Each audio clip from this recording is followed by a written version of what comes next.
Kabupaten Sumedang, dan tak lupa juga salam sehat untuk sahabat ID yang seksi dan dahsyat.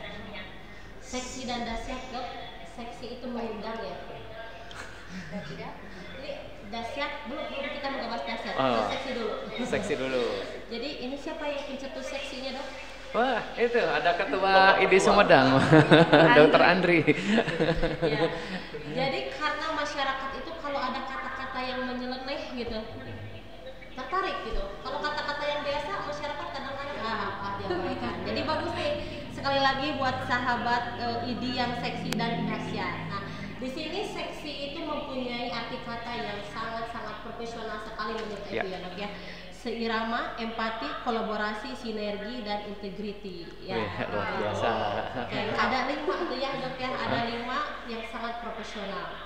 Satu lagi, Dok, yang tadi yang dahsyat. Dahsyatnya ini dahsyat karyanya tidak luput oleh hujan, tidak lekang oleh panas.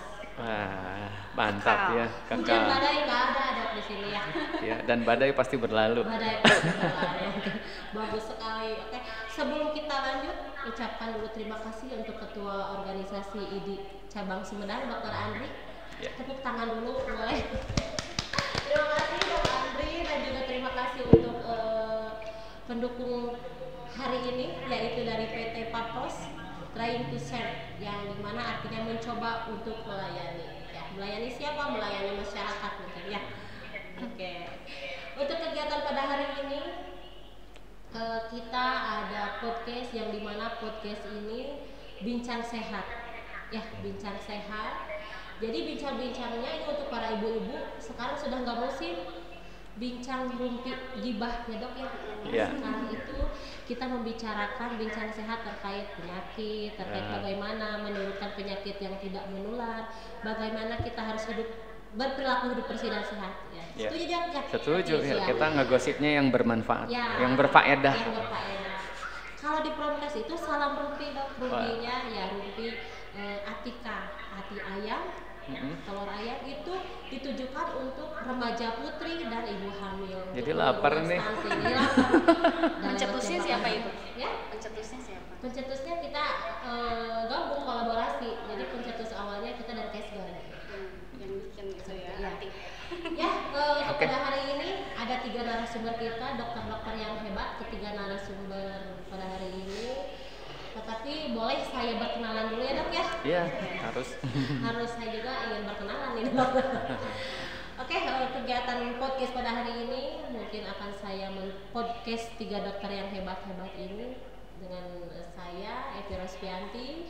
Saya bekerja di Dinas Kesehatan Kabupaten Sumedang di Seksi Promosi Kesehatan dan Pemberdayaan, di mana tugas saya adalah promotif dan preventif, mengedukasi tentunya masalah kesehatan. Ya. Baik, pada hari ini tadi sudah saya sebutkan ada 3 narasumber yang luar biasa hebat. Nanti akan saya perkenalkan ya. Untuk sahabat ID yang seksi dan dahsyat, dan juga sahabat masyarakat Kabupaten Sumedang tentunya ya. Mudah-mudahan ini yang nontonnya juga dari luar Sumedang ya, Dok ya. Insya Allah. Biar semua sehat. Biar semua sehat. Melihat kita yang alhamdulillah kita juga sehat ya. Iya. Dengan pakaian kita yang biru-biru ya, Dok ya. Betul. Ya, biru itu mendamaikan. mendamaikan. Mendamaikan. Oke, ada Dr. Yana Agustin SPP, spesialis dokter paru di Rumah Sakit Sumedang.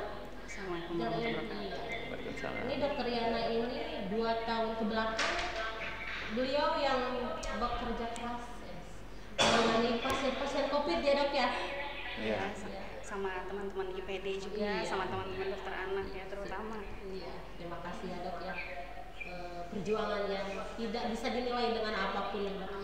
Yang kedua ya, Dok, Dr. Rinaldi Lenggana SPA, dokter spesialis anak di Rumah Sakit Sumedang juga. Betul, saya di bagian anak Rumah Sakit Umum Sumedang. Dan mungkin Dr. Rinaldi ini baby piece terus ya? Iya, muda, lebih muda terus. Alhamdulillah. Anak-anak terus ya, Dok ya? Iya, betul. Saya generasi menolak tua. Soalnya runner itu. Iya. Pelari. Olahraga terus. Ya, setiap hari bertemu dengan anak terus ya? Iya, Berbeda harus. dengan dokter Riana ya? Berbeda dengan dokter Riana? Beda. Saya lansia. Lansia. Ya, ya bercanda ya dok ya, nggak apa-apa karena podcast ini jangan terlalu tegang ya dok ya. Yang ketiga ini rekan saya ya, teman teman satu kantor, Dokter Aib, yaitu support P2PM, pencegahan dan pengendalian penyakit menular. Assalamualaikum warahmatullahi wabarakatuh. Waalaikumsalam. Baik, selanjutnya kita pada hari ini, podcast hari ini mengambil tema ayo bersama akhiri TB di Indonesia. Tentunya Memperingati World TB. Oke, tentunya di Kabupaten Sumedang. Ya. Dalam rangka memperingati World TB. Pada tanggal berapa dah? 24 Maret. 24 Maret. Ada yang ulang tahun tanggal 24 Maret? Ada TB. TB. Maksudnya berbarengan yang ulang tahun TB gitu maksudnya. Ada nggak yang ulang tahun di sini? Nanti masyarakat ada yang ulang Nanti tahun kalau ada tanggal dikasih hadiah. Nanti dikasih hadiah. Tanggal Tapi 24 Maret. hadiahnya jangan berupa obat TB yang merah-merah gitu ya dok Oh, ya. jangan. Baik, kita lanjut lagi. Sebelum ke podcast terkait TB, boleh saya prolog dulu dok? Iya, silakan. Ya, ini di hadapan saya sebetulnya saya tegang. Ada ketika dokter yang hebat. Nah, jadi dok, sehat itu menurut EPI adalah merupakan aset. Betul nggak dok? Kalau sehat? Betul. Ya, sehat itu aset, sehat itu hak asasi manusia. Ya. Nah, kenapa sehat itu aset? Karena kalau sejak dini kita tidak mempunyai aset yang berperilaku hidup bersih dan sehat, kemungkinan dewasanya nantinya seseorang tersebut akan menderita penyakit TB, bisa saja PTM, bisa saja ya dok ya, Iya. yang mengakibatkan mungkin penurunan ekonomi, sosial, ya mungkin Iya. itu menurut Epi ya. Betul. Dan sehat itu kan tidak hanya fisiknya aja, tapi dari mulai dari pikirannya juga, hatinya, semuanya memang betul harus sehat gitu. Ya, berarti sehat itu di mana seseorang yang tidak sakit, yang keadaan yang sempurna baik fisik, mental, yang sosial yang seimbang begitu ya dok. Betul. Kalau isi dompetnya tidak sehat gimana dok? Mari kita sehatkan bersama. Kita tingkatkan isinya. Iya, mari kita tingkatkan isinya. Iya. Bagaimana? Sehat jiwa raga kan Betul. kalau Betul. dompet terisi. Ya kalau kita tingkatkan isinya berarti kita juga pikirannya harus sehat. Betul. Harus seimbang. Ah, betul, harus optimis. Biar bisa produktif. Betul. Gimana cara Sehingga isi produktif? dompetnya Berarti kita bertambah harus lagi. sehat. Betul. Sehat jiwa raga dan dompet. Dompet. Amin. Ujung-ujungnya dompet. Baik, kita lanjut lagi isi dompet. Untuk yang pertama kita berbincang dengan Dr. Yana Agustin terkait apa sih itu TB. Dok. Karena waktu dulu itu kalau waktu EPI SMP ada teman yang tidak sekolah, itu siapa nggak sekolah kenapa? TB katanya, tekanan batin cinta. Oh, itu beda. Powernya tekanan batin cinta gitu. Terus ada lagi kalau dulu seseorang mengidap TB itu karena turunan ulah di deketan gitu. Stigma, banyak stigma masih yang beredar di masyarakat. Ya. Pada hari ini mudah-mudahan stigma masyarakat yang tadinya awam tidak tahu menjadi tahu ya dalam kegiatan podcast ini. Betul. Nah, Tugas kita semua itu. tugas Betul, kita semua. ya. Bu Epi juga kan seksi promosi Nah, kesehatan. itu Tugas utama sangat Bu Epi penting. itu. Betul ya. Dimana uraian tugasnya adalah memberikan promotif dan preventif, merubah perilaku dari yang tidak sehat menjadi Menjadi sehat. Baik dok, Riana ini ada pertanyaan nih. Masyarakat karena berapa kecamatan ya Kabupaten Sumedang? 26. 26 kecamatan kemungkinan tidak tahu apa itu TB ya dok. Ya. Ya tahunya kalau datang ke posyandu ada yang penyuluhan, mau cepet-cepet pulang nih. Nah mereka tidak tahu apa itu TB. Nah pada hari ini di podcast ini karena di era digitalisasi untuk edukasi bisa melalui media sosial. Baik dok, kalau TB itu apa sih dok? Baik. Jadi kan memang harus kita edukasi ke masyarakat juga ya. Kadang yang masyarakat tahu itu bukan TB atau TBC. Iya. Kadang-kadang mereka taunya penyakit paru atau paru terendam gitu ya. Padahal kan paru terendam itu karena ada infeksi. Nah, lalu mereka kadang-kadang bilang saya cuma bronkitis, pengobatan 6 bulan atau 9 bulan. Jadi mereka kadang-kadang riwayat penyakit mereka sendiri juga nggak tahu. Mungkin ini juga yang perlu kita edukasi juga ke masyarakat ya, bahwa TBC atau TB paru itu adalah sama penyakitnya.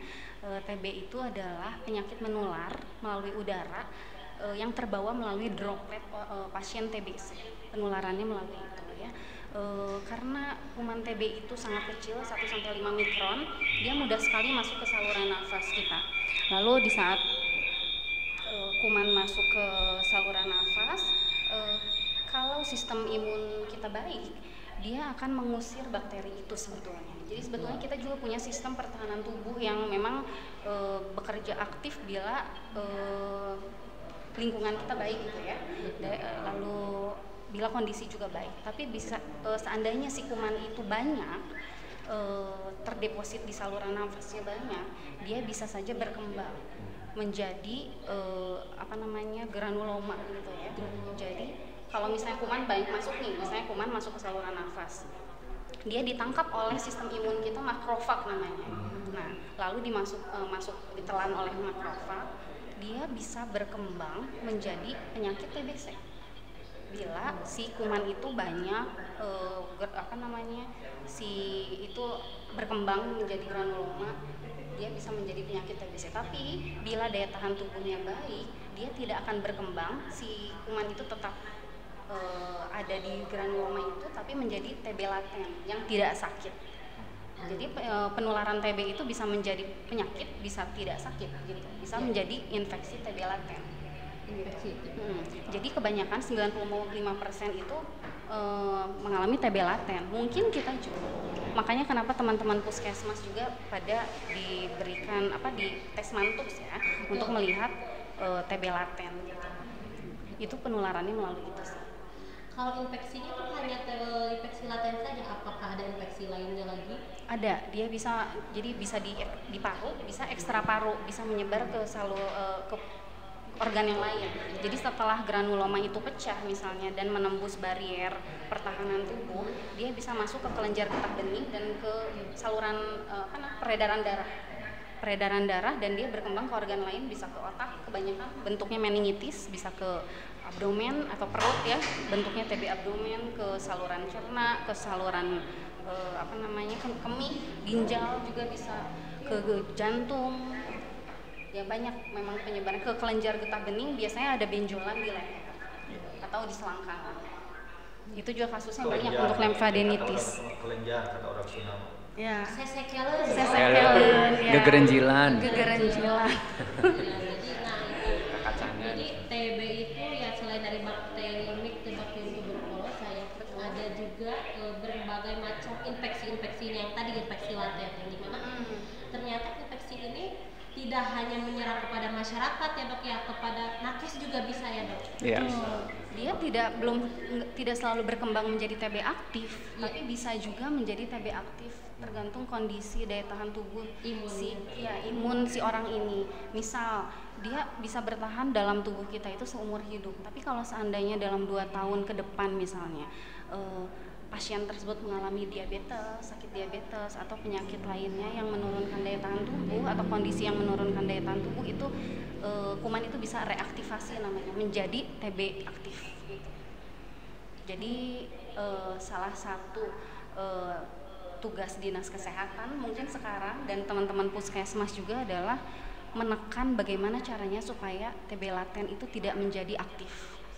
Caranya dengan pemberian terapi pencegahan TB yang sekarang sedang digalakan oleh Kemenkes. Yang itu yang pencegahan yang sedang digalakan itu baru sekarang dok? Udah ada, kalau dari bagian anak ya Dokter Aldia, itu sudah ada dari 2 tahun lalu ya. Betul. Ada. Jadi 5 tahun ke belakang belum. Jadi baru 2 tahun ke belakang. Iya. Kebetulan programnya baru akhir tahun kemarin. Iya, untuk dewasa. Ya, tapi kalau untuk anak kan sudah 2 tahun. Pun sampai sekarang Dokter Aldi dan Dokter Yana masih menjadi salah satu masalah kita. Kita sudah menghubungkan kepada baik itu nakes maupun masyarakat yang terduga atau yang PLT tadi lah yang hasil mantuknya positif, tapi manakala sudah harus diterapi ternyata logistiknya terbatas. Itu juga termasuk kendala juga ya, salah satu kendala. Kita ditargetkan oleh provinsi itu tahun 2022 itu harusnya 60%-an yang dikasih terapi pencegahan tuberkulosis, tapi cakupan kita baru 0,04%. Masih jauh ya. Tapi itu salah satu itu juga perjuangan kita sampai akhirnya sekarang kita menjaring banyak sekali pasien TB. Betul. Gitu. nanti juga lama-lama bisa. Kalau kita bersama, kita bisa bersama pasti bisa. Ada prosesnya, bisa. kolaborasi antar lintas program, lintas organisasi profesi juga. Oke dok, kalau tadi penyebab TB itu dari infeksi laten dan infeksi primer, mungkin infeksi lainnya. Nah dok, karena masyarakat itu karena awam, mereka suka takut mendengar suspek. Jangankan masyarakat, contohnya itu sendiri dok. Saya juga mantan TB ya. Tapi bukan TB itu ya, bukan TB itu. TB apa ya? Saya TB pemain dok. TB papai? TB pemain. Oh iya, mastitis TB. Ya. Kali itu saya juga kaget, suspek. Kok bisa? Kenapa saya? Kenapa saya? Nah, jadi dok, tolong menjelaskan suspek itu yang disebut dengan suspek itu apa? Supaya masyarakat itu tidak takut mendengar kata suspek. Gitu. Oke, suspek TB primer ya, kita bilangnya TB primer dulu ya. Suspek TB primer itu berarti dia akan berkembangnya di paru dulu. Karena masuknya kan lewat saluran pernafasan. Gimana caranya? Apa aja gejalanya gitu ya? Gejalanya itu terbanyak itu memang batuk, berdahak 2 minggu atau lebih. Tapi tidak selalu itu cuma itu aja gitu. Gejala tambahan lainnya banyak. Terutama yang sering itu batuk darah atau batuk bercak darah. Lalu penurunan berat badan drastis, lemas, keringat malam atau demam bisa sampai 1 bulan gitu, hilang timbul. Jadi bukan demam yang tinggi, tapi demam meriang-meriang, sumeng-sumeng katanya gitu ya. Hambar. Itu kebanyakan gejalanya itu. Nah, karena ada pasien yang Epi temui waktu di puskesmas dulu kan Epi bekerja di puskesmas. Ada, Bu, saya ini suspek, tapi suspek apa? Suspek TB, tapi badan saya gendut, nggak turun gitu. Memang setiap malam saya batuk, keluar keringat dingin. Apakah saya ini memang suspek TB? Nah, saya sarankan coba dites dahak. Betul. Bu, saya itu harus dites dahak sewaktu. Apa sih Bu? Tes dahak sewaktu. Nah itu apa sih dok? Cek dahak sewaktu itu di saat pasien itu datang. Jadi saat datang kita sewaktu periksa dahak. Saat itu juga. Nah itu saat itu juga. Itu adalah memang diagnosis utama. Cara mendiagnosis TB utama adalah itu saat ini. Cuma mungkin di bagian anak beda lagi ya Dokter Aldi ya, karena kan nggak semua anak bisa mengeluarkan darah. Jadi memang kembali lagi masyarakat itu karena awam dengar kata suspek aja sudah takut. Ya. Jadi suruh supaya akurat, cobalah dicek dahaknya sewaktu. Mereka takut sewaktu itu apa? Jadi bawa dahak dari rumah kan bukan gitu ya. Jadi kan mungkin mohon maaf membuang dahaknya di paskes setempat mungkin ya dok ya seperti itu. Pada waktu itu. Jadi kan ada saja pasien yang membawa dahak dari mungkin saja itu dahak siapa ya. Gitu kan mungkin ya karena pasien itu kadang bisa juga sih dahak periksa, kan kita sekarang periksanya itu 2 sampel dahak pagi dan sewaktu atau sewaktu dan pagi. Betul. Jadi bisa juga kita bekalin pot dahak, karena nggak semua pasien mudah mengeluarkan dahak. Betul. Jadi kadang ada beberapa trik yang harus dilakukan untuk kita edukasi ke pasien, karena ada juga kan yang dahaknya maksudnya yang batuknya kering gitu. Mungkin kita bisa tunggu beberapa hari, yang penting ada usahanya kita untuk mencoba supaya pasien bisa mengeluarkan dahak. Itu misalnya minum air hangat di malam hari gitu ya, lalu kita berikan mukolitik atau obat pengencer dahak gitu. Itu salah satu usahanya. Ya, jadi bagaimana cara mengetahui seseorang itu mengidap TB atau suspek TB atau tidaknya? Berarti tadi melalui tes dahak sewaktu. Ya. Tentunya didampingi juga oleh nakes ya dok ya. Ya betul Pak. Ya memang karena kalau misalkan masyarakat terkena tadi TB, kemungkinan mereka mentalnya akan dropnya akan drop gitu karena stigma di masyarakat juga masih kuat. Jadi di sana kita harus edukasi keluarga juga. Kenapa kita di saat mereka datang itu kita berarti kan misalnya pasien sudah terdiagnosis TBC. Berarti kita harus edukasinya banyak. Edukasi penularan sesama orang sekitar, misalnya di rumah gitu ya, serumah. Lalu edukasi cara menelan obatnya seperti apa, edukasi untuk pengawas minum obat pasien ini siapa yang bertanggung jawab untuk mengawasi pasien minum obat. Karena kebanyakan pasien itu putus asa, putus harapan, udah nggak mau minum obat lagi. Nggak semuanya lancar minum obat karena banyak juga efek samping yang terjadi saat pasien minum obat itu, setelah pasien minum obat. Berarti si pasien penderita TB itu harus ada PMO-nya ya dok ya? Betul, ya. Insya Allah salah satu program kita termasuk tadi PMO udah pasti itu ada. Terus untuk pengambilan hak pun alhamdulillah kita udah dibantu oleh kader, ada kader yang di bawah guru itu. Jadi itu kader yang membantu petugas TB di puskesmas untuk mencari sasaran, yaitu orang-orang yang kontak erat dengan penderita TB. Juga nanti kader itu yang ditugaskan salah satunya oleh petugas TB puskesmas ngambil dahaknya itu. Jadi udah diberi edukasi dulu. Jadi ada pelatihannya ya dok sebelumnya. Jadi mudah-mudahan sampel yang diambil dari si suspek tadi mudah-mudahan berkualitas sehingga dalam penegakan diagnosanya pun lebih akurat lagi. Alhamdulillah saya beruntung sekali sih memang ada di Kabupaten Sumedang. Jadi si kader dan teman-teman pemegang program TB di puskesmasnya itu kooperatif semuanya memang. Ya, alhamdulillah. Jadi di Kabupaten Sumedang itu banyak sekali kader yang mereka tugasnya tidak hanya kader TB saja dong. Iya. Kader merangkap. Kader posyandu multi talented ya. Iya, TB iya, HIV ya. Tapi ya itulah kader itu lebih pintar dari kita dok. Ya ilmu banyak menangani. Oke dok, tadi terkait apa itu TB, apa itu bakteri tuberkulosis dan infeksinya. Nah, apa sih yang harus dilakukan nih jika seseorang sudah terkena TB? Oke, jadi kalau misalnya seseorang sudah terdiagnosis TB, dia harus meminum obat teratur, rutin. Kenapa? Karena kalau misalnya menunda-nunda untuk pengobatannya untuk menunda-nunda, kondisi di parunya itu atau di misalnya ekstra paru atau di paru gitu ya, itu kondisinya akan lebih parah dari sebelumnya. Misal pada paru bisa terjadi atelektasis atau penarikan jaringan lain ya. Banyak yang datang seperti itu, misal pada pasien-pasien yang putus berobat atau misalnya baru minum obat beberapa hari udah nggak sanggup gitu ya, mereka memutuskan untuk berhenti sendiri. Biasanya terjadi gagal nafas dengan datang pas kita ronsen ulang atelektasis penarikan organ sekitar ya di paru. Terus bisa juga ada komplikasi lainnya adalah ada cairan di paru. Yang kata orang-orang itu paru kerendam gitu ya. Lalu bisa juga penyebaran organ ke ekstra paru, ke otak. Kebanyakan meningitis tuh artis banyak ya, yang meningitis tiba-tiba meningitis gitu kan, meninggal gitu kayak gitu. Ya makanya memang kalau memang kita tidak memulai pengobatan, tidak edukasi ke pasien, itu berkembangnya bisa kemana-mana. Ke jantung juga ada, banyak juga ke jantung, ke organ saluran pencernaan, saluran kemih gitu, banyak kemana-mana bisa. Tarik napas dulu ya. ternyata serem menurut Epi gitu ya, karena ya emang serem sih. Ya jadi jangan deket-deket sama seseorang yang penyakit TB.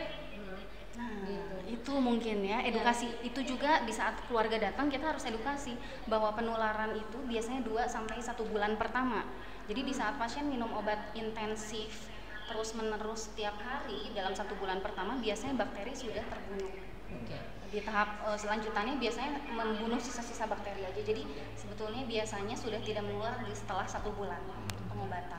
Jadi itulah manfaatnya PMO ya dok ya? Betul, PMO paling penting. Ini curhat sedikit boleh nggak apa-apa? Boleh. Ketika saya dikatakan TB mastitis, saya drop dok. Ya pasti.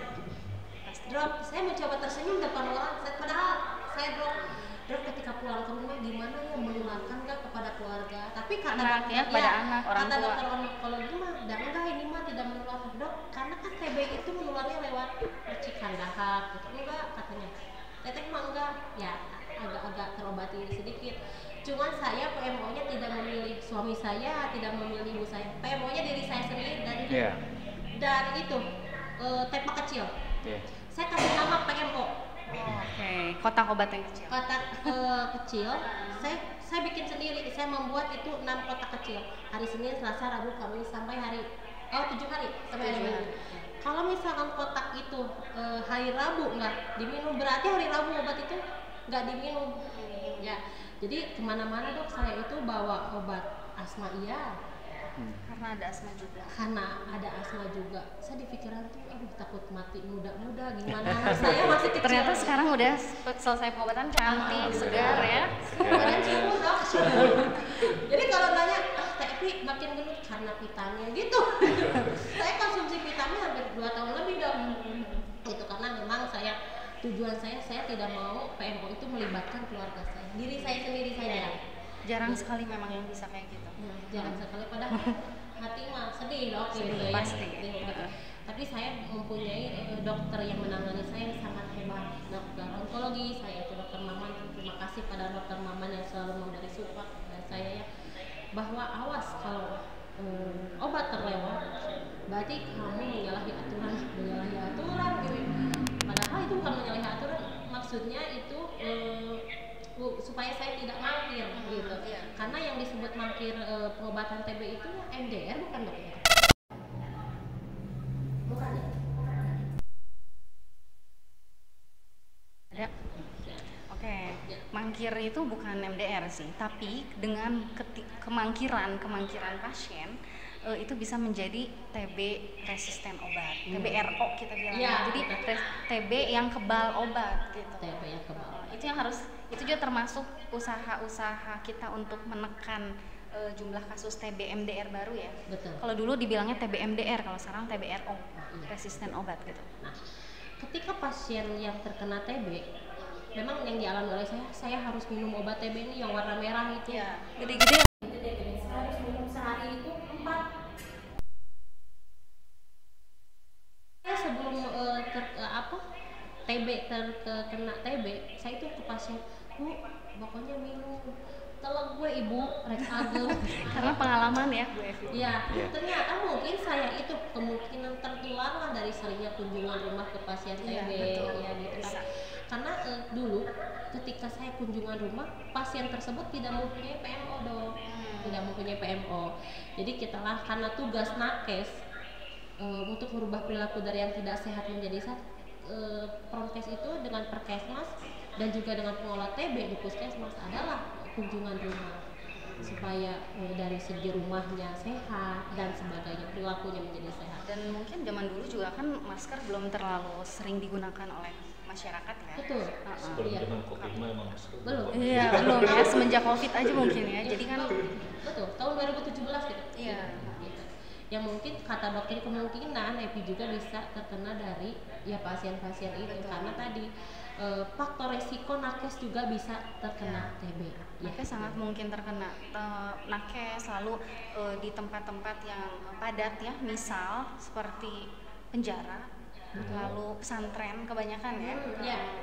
Ya, barak-barak lah gitu. Ya, pesantren. Nah, pesantren itu selain KBS, TB juga. Mungkin ini Dokter Aldi banyak pengalaman untuk pasien-pasien yang di pesantren, biasanya pasien anak nih. Iya, nanti dok ya. Siap. Untuk pasien anak biasanya. Anak, ya. Betul.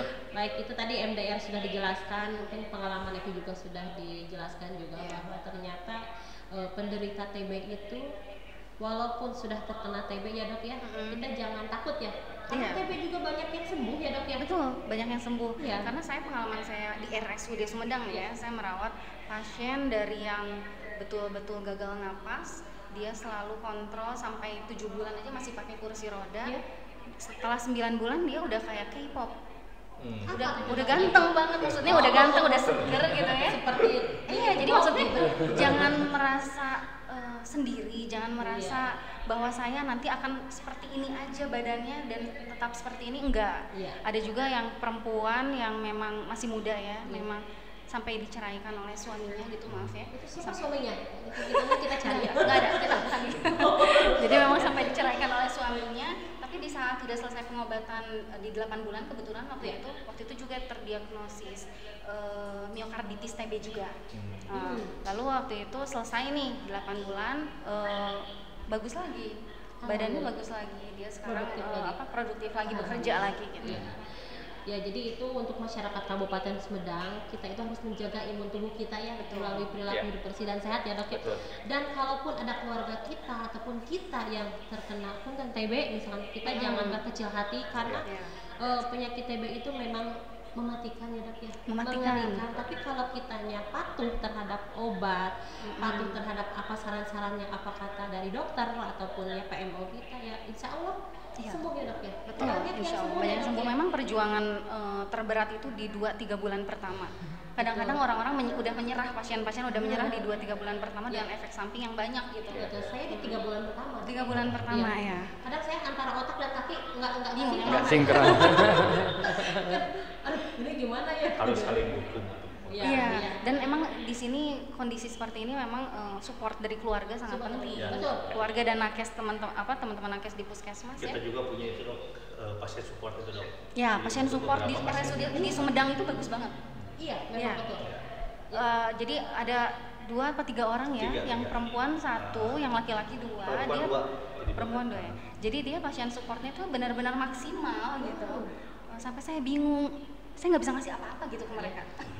Karena mereka memang sangat Totalitas. ya, totalitas, bisa ngerayu gitu dok, bisa merayu pasien-pasien yang MDR yang sudah mau berhenti berobat, akhirnya mereka lanjut lagi gitu. Itu kan usaha sangat. Dan alhamdulillahnya karena pasien support itu emang pelaku sama kayak Iya. Ipi. Jadi itu lebih percaya pada mereka. Seperti itu. Iya.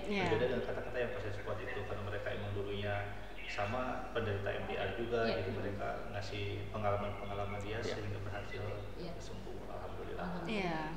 Ya, karena tadi TB itu berbagai macam TB, ada TB anak, TB dewasa, TB yang juga yang diderita HIV ya.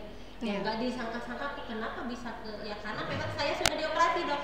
Gejala awal saya Biopsi ya? Biopsi. Karena mungkin saya bandel dok. Harusnya cuti, saya kerja terus. Ini dalam kondisi masih basah mungkin ya karena ya gitu karena malu sering cuti. Jadi saya bekerja kemudian yaitu bahwa nakes juga seorang tenaga kesehatan yang mungkin mereka itu kadang lupa mengkonsumsi makanan yang Bergizi. sehat, ya yang sehat. Makanya dari itu untuk teman-teman dan sahabat-sahabat nakes di Sumedang dan juga di semua lapisan Indonesia, bagi nakes konsumsi menu gizi yang seimbang. Betul. Kadang ya nakes juga lalai dok. Iya. Ya banyak nakes yang makan seblak dok. Iya.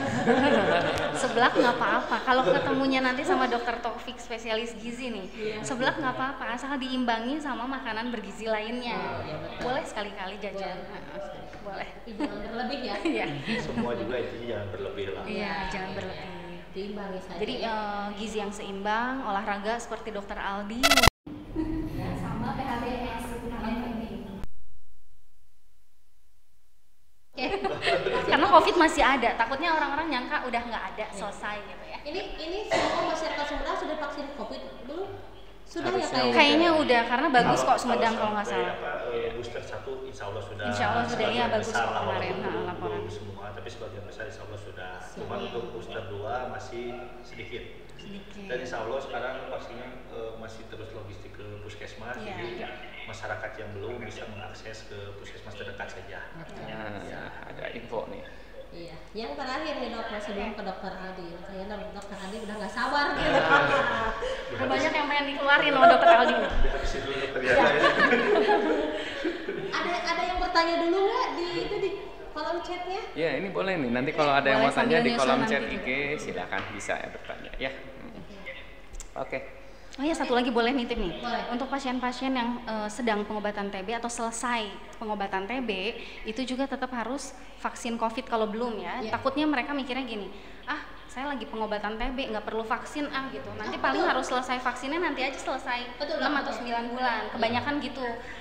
Cuma memang kita yang harus edukasi bahwa vaksin itu dilakukan boleh kalau udah 2 minggu OAT. Kalau seandainya masih ada gejala, nunggu sampai gejala itu agak mereda baru vaksin, nggak apa-apa. Soalnya setahun ke belakang itu ada yang WA ke admin Promkes, saya ini dinyatakan TB, boleh nggak saya vaksin? Saya lupa sampai sekarang udah setahun hampir setahun Boleh. dijawab ya. Tolong nanti dijawab ya. Mungkin sudah divaksin ya, sekarang saya lupa. Saya bingung waktu itu mau nanyakan ke dokter Eni. Karena saya ini waktu itu lagi isoman juga. Oke, yang terakhir nih dok, sistem merujukan TB itu seperti apa? Ini TB dewasa ini dok? TB Sistem dewasa. rujukannya.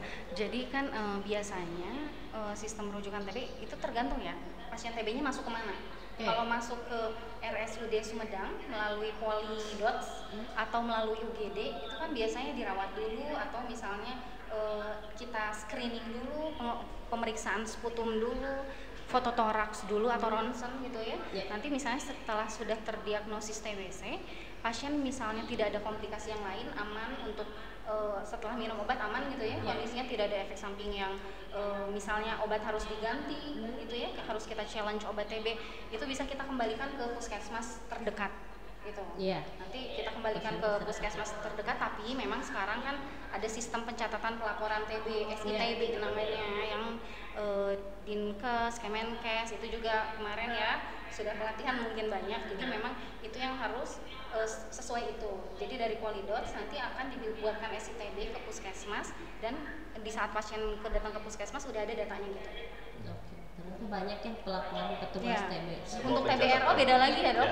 Tapi semua pencatatan dan pelaporan program TB semua ada di SITB. Jadi yang dianggap data yang valid untuk TB itu dilihatnya dari SITB. Jadi kalau dokter Aldi ngobatin pasien TB berpuluh-puluh tapi tidak masuk SITB, atau dok itu tidak terdata. Cuma gitu ya. Percuma.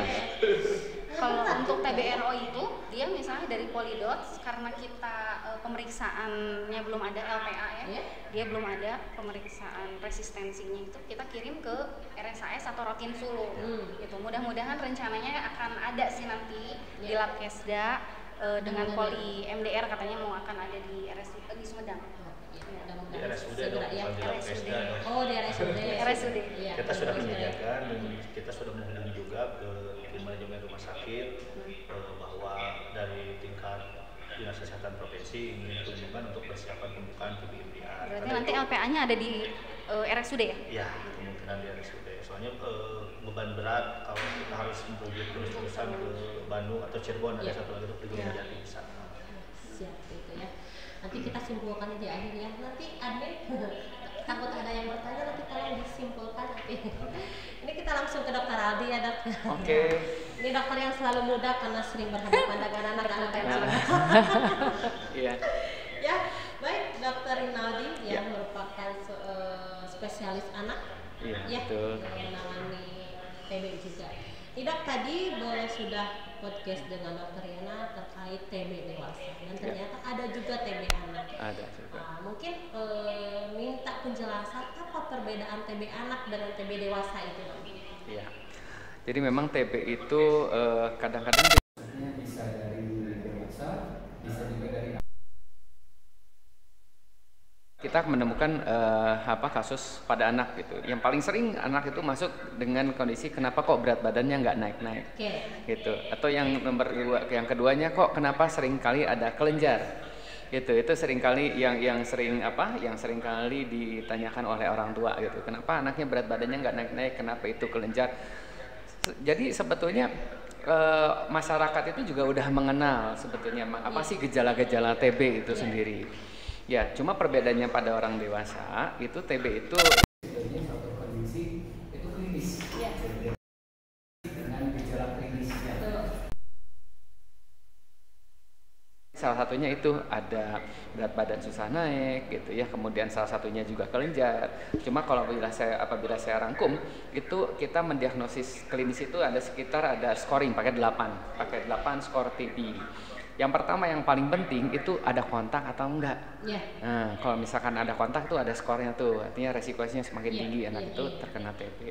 Yang kedua gejalanya yaitu ada batuk, karena kan TB biasanya di paru-paru, makanya seringkali ada batuk. Seperti apa? Biasanya batuknya lebih dari 3 minggu. Gitu. Nah, selain batuk juga disertai yang nomor 3-nya itu ada demam. Jadi ada demam yang diklasifikasi yang demamnya kadang-kadang sering berulang maupun demam lebih dari 2 minggu. Gitu. Itu yang ketiga. Yang keempat, tadi karena sering demam, karena sering batuk, makanya anaknya jadi lemah letih lesu, pada akhirnya berat badan akan susah naik, bahkan terjadi penurunan berat badan. Jadi sebenarnya berat badan itu akibat karena anak itu sering demam dan sering batuk. Ya, itu nomor 4. Nomor 5-nya ada kelenjar getah bening. Kemudian nomor 6-nya biasanya disertai dengan pembengkakan sendi. 7 dan 8-nya kadang kita harus melalui ada pemeriksaan tambahan, yaitu pemeriksaan radiologi, juga pemeriksaan tes PPD test atau tes mentuk. Jadi kalau anak itu lebih ke arah klinisnya. Jadi ada klinisnya jelas dulu. Nah, adapun yang klinisnya tidak jelas, misalkan ada kontak tapi tidak jelas, nah itu nanti masuknya ke infeksi laten TB gitu. Nanti ada algoritma tersendiri. Gitu. Jadi hampir sama yang infeksi laten tadi ya? Ya, ada infeksi laten TB juga pada anak. Karena yang kita ketahui itu infeksi itu ada infeksi laten, infeksi primer, dan infeksi apa ya satu lagi itu? Kalau nggak salah ada 3 ya dok ya? Iya, infeksi primer, extra pulmonary TB. Oh gitu. Iya. Jadi TB non paru. Non paru. Infeksi aktif sebaliknya maksudnya berarti ya? Bukan, Iya. beda lagi. Oke, kalau ini dok tadi, pada saat kapan nih misalkan anak tersebut dikatakan, wah ini TB, oh coba di tes mantuk dulu katanya. Kalau ketika anak ada benjolan di leher, harus di tes mantuk katanya. Kan kemungkinan tes mantuk itu tadi kalau kata dokter bilang skor 8, belum tentu ada benjolan di sini si anak tersebut TB kan dok ya? Belum tentu kan? Belum tentu. Ya, untuk melihat ciri-ciri anak tersebut TB mungkin dari hasil tes mantuk tadi dan dengan 8 skor tadi ya dok ya, adanya kontak, batuk, demam, kelenjar getah bening, kemudian ya dan lain-lainnya. Karena ada saja orang tua yang ketakutan nih anak saya ada benjolan di sini, terus susah makan, tapi anaknya nggak batuk, nggak demam. Nah, ketika dirujuk, oh boleh tes mantuk dulu, ya takut TB katanya nggak jadi di tes mantuknya. Jadi ada saja orang tua yang ketakutan dengan tes mantuk tersebut. Betul.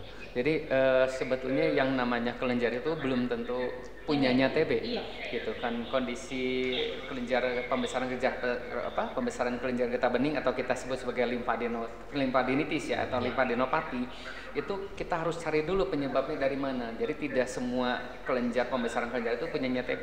Mungkin dari pembengkakan di gusi, di giginya, bisa dari masalah di THT-nya gitu ya. Tapi yang paling penting apabila kita lihat ada kelenjar, kita lihat juga kelenjarnya tuh sebesar apa, kemudian jumlahnya bagaimana. Nah biasanya kalau pada pasien TB itu kelenjarnya itu satu atau single tapi gede gitu ya. Biasanya diameternya sekitar di atas 1,5 cm atau kecil-kecil tapi multiple di kiri dan kanan. Biasanya kalau anak-anak di sekitar ini ya, di sekitar leher ya, di sekitar leher gitu ya, di daerah koli ya sebutnya, atau bisa juga di daerah tadi disebut di area selangkangan. Nah, apabila kita menemukan ada suatu kondisi dengan kelenjar getah bening, kita kembali lagi telusuri yang 8 skor tadi. Ada kontak atau tidak? Gejalanya seperti apa? Ada demam atau tidak? Ada batuk atau tidak?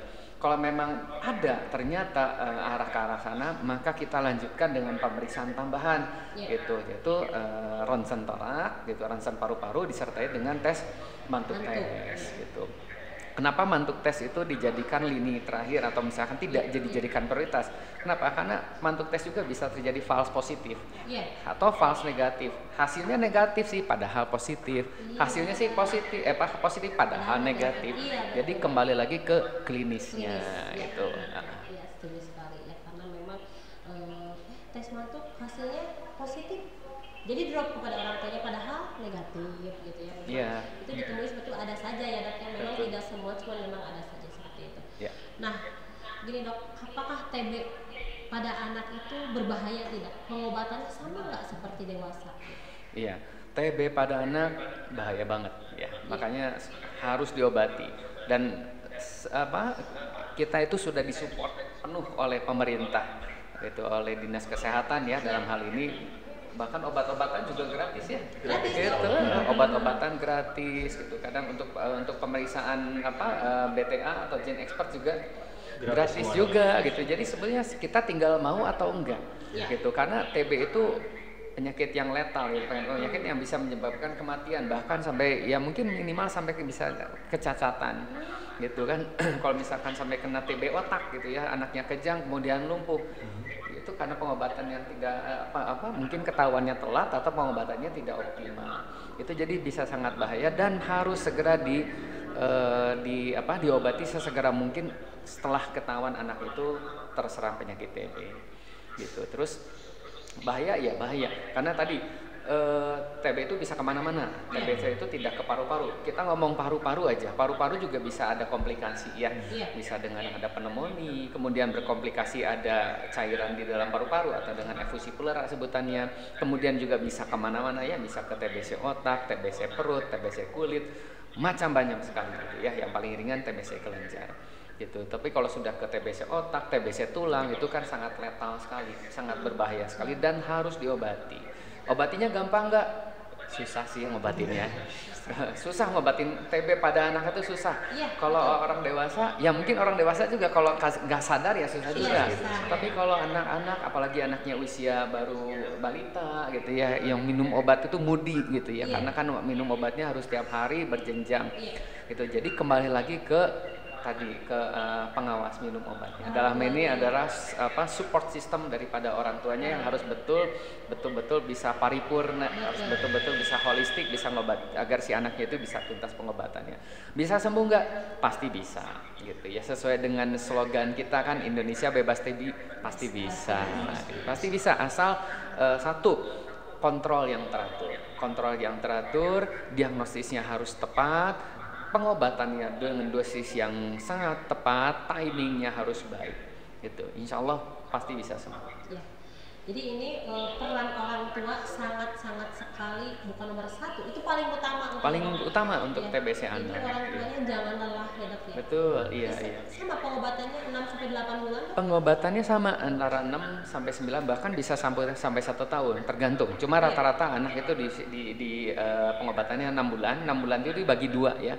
Ada 2 bulan fase awal, kemudian 4 bulan fase lanjutan. Gitu. Nanti setelah 6 bulan dievaluasi lagi. Apabila nanti kembali lagi klinisnya, apabila klinisnya ternyata loh kok anaknya yang tadinya masih sering demam, kemudian masih sering batuk, gitu. Kenapa kok berat badannya masih sukar naik? Ya terutama di tadi demam dan batuknya itu masih sering muncul, ya mungkin akan kita evaluasi kalau memang perlu dipanjangkan terapinya sampai 9 bulan terapi. Apabila memang masih belum sembuh juga, nah hati-hati, jangan-jangan resisten sama obat, gitu. Takutkan ya.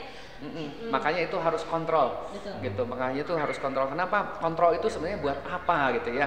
Ya selain untuk melanjutin obatnya, gitu. Kita juga harus tahu ini di obatnya diminumnya benar atau enggak. Terus ada efek samping obat enggak gitu. Itu yang fungsi kontrol. Ya kemudian yang paling penting juga adjustment dose. Kalau anak-anak kan bisa rubah berat badannya, dosis juga bisa rubah. Gitu. Nanti makanya di situ fungsinya kontrol. Kadang-kadang ada yang kontrol tapi anaknya nggak dibawa itu kontrol mau nambahin obat anaknya nggak ada. Ya fungsi adjustment dose-nya nggak tahu. Fungsi penilaian efek samping obatnya bagaimana? Sehingga kesimpulannya pengobatannya bisa efektif nggak? Ya mungkin tidak akan efektif. Gitu. Ya. Tadi juga ingin Epi tanyakan apakah pengobatan TB anak itu sama dengan TB dewasa, karena yang dulu itu berapa berat badannya, kalau misalkan berat badannya segini minumnya berapa tablet misalnya. Kalau Epi kan dulu mungkin karena gemuk ya 4 tablet kalau misalnya.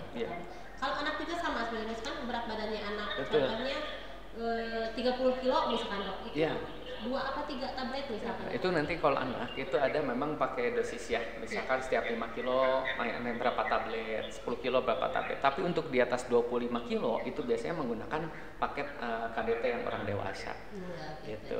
Karena kalau anak itu biasanya sampai 25, kan mungkin maksimal sampai 30 kilo masih ada paket namanya KDT ya, kombinasi dosis terpadu. Itu untuk anak itu tablet. Cuma nggak usah khawatir. Tablet pada anak itu sangat mudah dicerna ya, karena dia sangat mudah larut dalam air. Asal cara pemberiannya tepat, jadi nanti sediaannya bisa jadi sirup. Gitu. Ya. Jadi TB pada anak berbahaya, sangat berbahaya. Bagaimana pengobatannya? Mungkin disebut mudah dan tidak mudah ya dok ya. Terus TB anak itu ada anak-anak yang lanjut ya, terutama di atas anak usia 10 tahun itu bisa nular juga loh. Gitu. Iya, TB pada anak itu sebenarnya TB pada anak itu tidak menular. Jadi stigmanya itu. Jadi kalau misalkan ada TB ditularin sama teman sekolahnya gitu ya, terutama anak-anak TK tuh. Nah, itu TB pada anak-anak itu sebetulnya tidak menular. Gitu. Jadi kalau misalkan ada anak TB, gara-gara eta tah ditularkeun sama anak sekolahnya. Nah, Nah, sekali lagi TB pada anak itu tidak menular. Tapi jangan salah, pada TB anak pun ada istilahnya namanya adult type TB. Jadi TB anak yang memang tipenya seperti orang dewasa, itu biasanya sudah menularkan. Rata-rata sih pada anak usia di atas 10 tahun. Jadi intinya TB anak yang di bawah 10 tahun itu tidak menularkan. Ya, pada intinya tidak menularkan. Pada umumnya. Pada umumnya. Tapi kalau yang di atas 10 tahun itu mungkin bisa menularkan. Karena TB-nya mendekati ke TB dewasa gitu. Ya, karena tipe kumannya, tipe bakterinya itu karakteristiknya itu sudah menyerupai seperti orang yang dewasa. Gitu. Jadi kita mesti harus lebih hati-hati, ya. Kadang kenapa sih anak saya bisa terjadi TB? Ya kemungkinan tadi yang 8 tadi ya, Dok. Ya. 8 sport tadi, kontak erat, mungkin perilaku dari keluarganya. Ya. Ada nggak yang mempengaruhi, faktor mempengaruhi lingkungan, contohnya rumah tidak sehat atau rumah sehat yang mempengaruhi ini anak ini bisa terkena TB gitu. Betul. Jadi apabila kita menemukan satu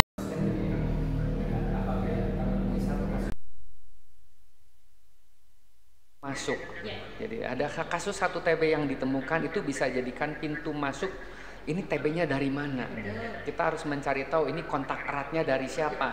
Makanya kalau ada TB satu anak positif, keluarganya juga mungkin harus dicari, harus ditelusuri. Itu TB si anak itu di mana? Terus jalan ke dokter. Dan biasanya karena kontak erat, bukan karena kontak yang selewat aja gitu ya. Karena istilahnya yang namanya kontak TB itu ada definisinya kontak erat. Kalau hanya sepintas aja sih beda sama COVID ya. Kalau COVID kayak kontak sepintas langsung kena. Tapi kalau misalkan TB itu harus sifatnya kontak erat. Gitu. Adapun faktor predisposisinya atau faktor yang menyebabkan anak itu bisa terkena, yaitu kan 3 hal tadi. Ada lingkungan, ada faktor anak orangnya itu sendiri, gitu, perilakunya. Nah, lingkungan tadi misalkan lingkungannya kotor, tidak steril, perilaku anaknya kurang begitu tadi ya, tidak menunjukkan PHBS ya, apalagi gizi anaknya tidak baik, itu akan memperbesar resiko si anak terkena TB.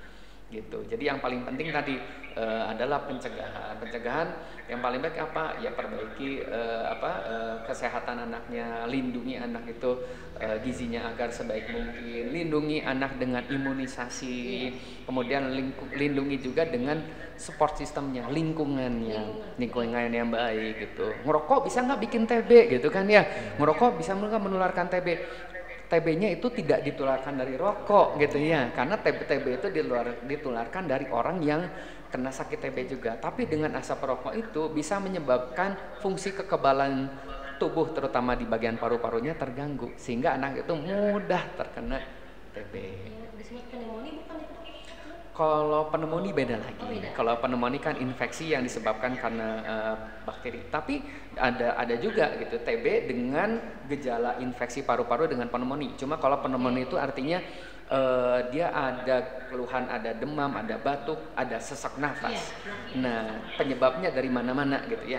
Salah satunya bisa aja pada saat orang itu TB dengan komplikasi kemudian ada pneumonia juga.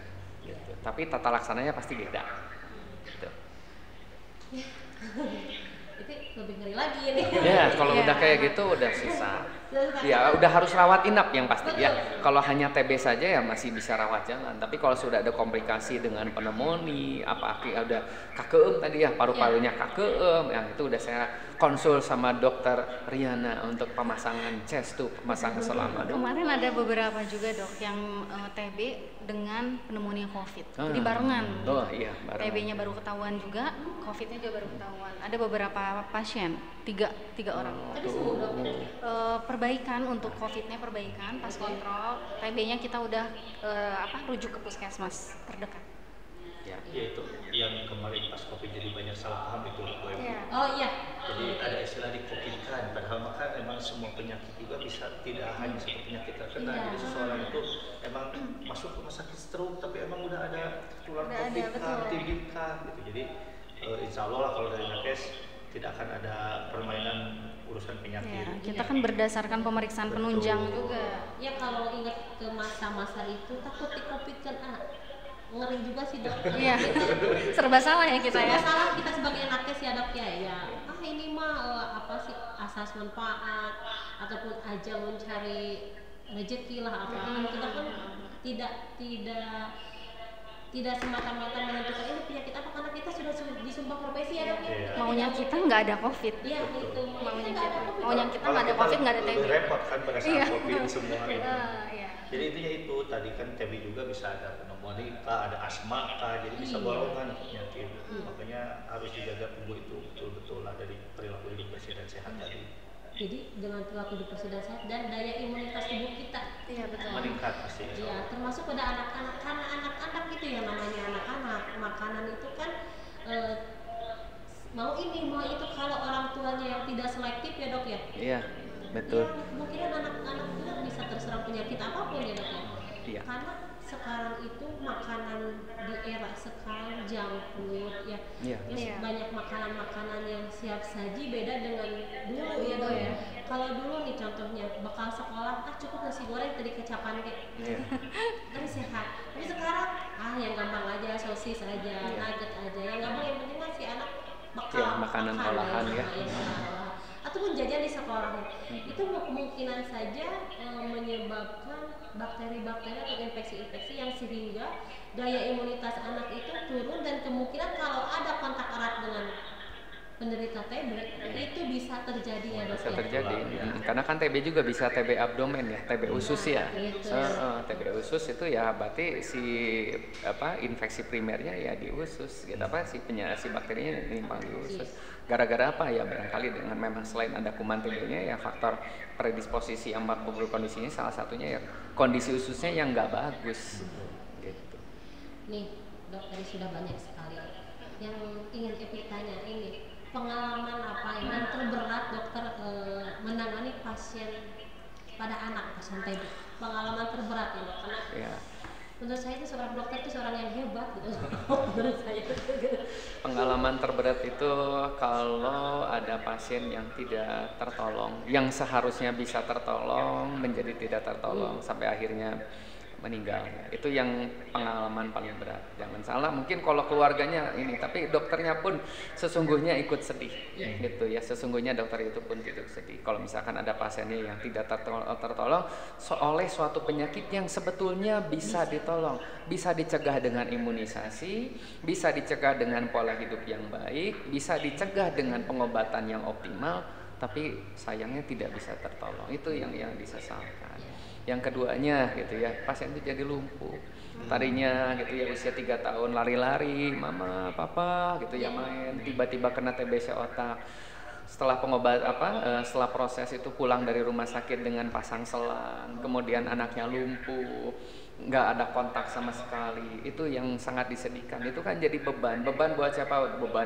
Beban buat keluarga gitu ya, beban juga buat semuanya gitu. Karena jadi mungkin anak tidak menjadi tidak akan produktif, masa depannya entah seperti apa gitu. Itu yang terus terang satu hal yang terus terang saya sangat menyesal sekali kalau melihat ada pasien yang tidak selamat atau menjadi lumpuh gara-gara penyakitnya. Padahal penyakitnya sudah disupport loh sama pemerintah dari anak usia 1 bulan udah harus disuntik BCG gitu ya. Sudah harus lengkap gitu. Artinya kan dari 1 bulan dari lahir pun juga udah ini. Bahkan TB itu kan bisa ada namanya TB kongenital. TB kongenital itu TB yang ditularkan lewat tali pusat dari plasenta. Itu ada TB kongenital ya. Gitu. Ini tadi ada pertanyaannya itu deh. Kalau ibu hamil katanya bisa menularkan nggak ke anaknya? Udah dijawab sama dokter Aldi. Iya, TB ada istilahnya TB kongenital gitu. TB kongenital itu biasanya pada anak itu ada gejala-gejala tertentunya ya. Biasanya TB kongenital itu dari berat badan anaknya biasanya lahir dengan berat badan yang kecil. Yang kedua, biasanya kalau TB itu kan kita bicaranya paru-paru ya. Nah, tapi biasanya anak itu dengan satu kondisi yang lemah gitu. Kondisinya lemah, tidak bugar, seringkali adanya gangguan hepar, organomegali atau hepatomegali. Nah, kemudian disertai dengan gangguan pernafasan atau paru-paru. Makanya pada ada anak-anak yang dengan ada resiko TB itu kita bisa memberikan ada namanya obat profilaksis TB untuk bayi pada lahir. Atau kalau misalkan memang gejalanya sudah khas, ya langsung diobati. Gitu. Jadi tadi pengalaman terberat adalah ketika si pasien tidak tertolong dan kedua ketika pasien menjadi lumpuh. Nah, ini PR siapa sih dok? Nah, tenang dok, dokter ada sendiri. Ya. Ini PR bagi petugas prokes nih. Betul. Jadi kalau memang sudah kejadian seperti itu, ya, jadi ini menjadi tugas kita bersama. Ya, betul. Tugas kita bersama. Nggak bisa kita berdiri sendiri-sendiri gitu ya. Yang sibuk mamahnya aja atau ibunya aja atau dokternya saja. Semuanya ada support sistemnya. Dari mulai keluarga ya, keluarga kan nggak sendirian tuh, nggak ibu aja ya, bapaknya ikut, adik kakaknya ikut. Dari tenaga kesehatan mungkin ada perawat di sekitar rumahnya, kalau misalkan di rumah itu ada kadernya ya, termasuk tenaga kesehatan ya dokternya. Dan kan yang megang dokternya kan nggak sendiri. Betul. Saya harus konsultasi sama dokter fisioterapi gitu ya. Saya harus konsultasi juga mungkin nanti harus bagian tumbuh kembang anak untuk menunjang agar si anak kembali menjadi anak yang kasarnya mandiri lah. Sebaik dan sebisa mungkin anak itu bisa menjadi anak yang mandiri dengan kondisi yang terbatas.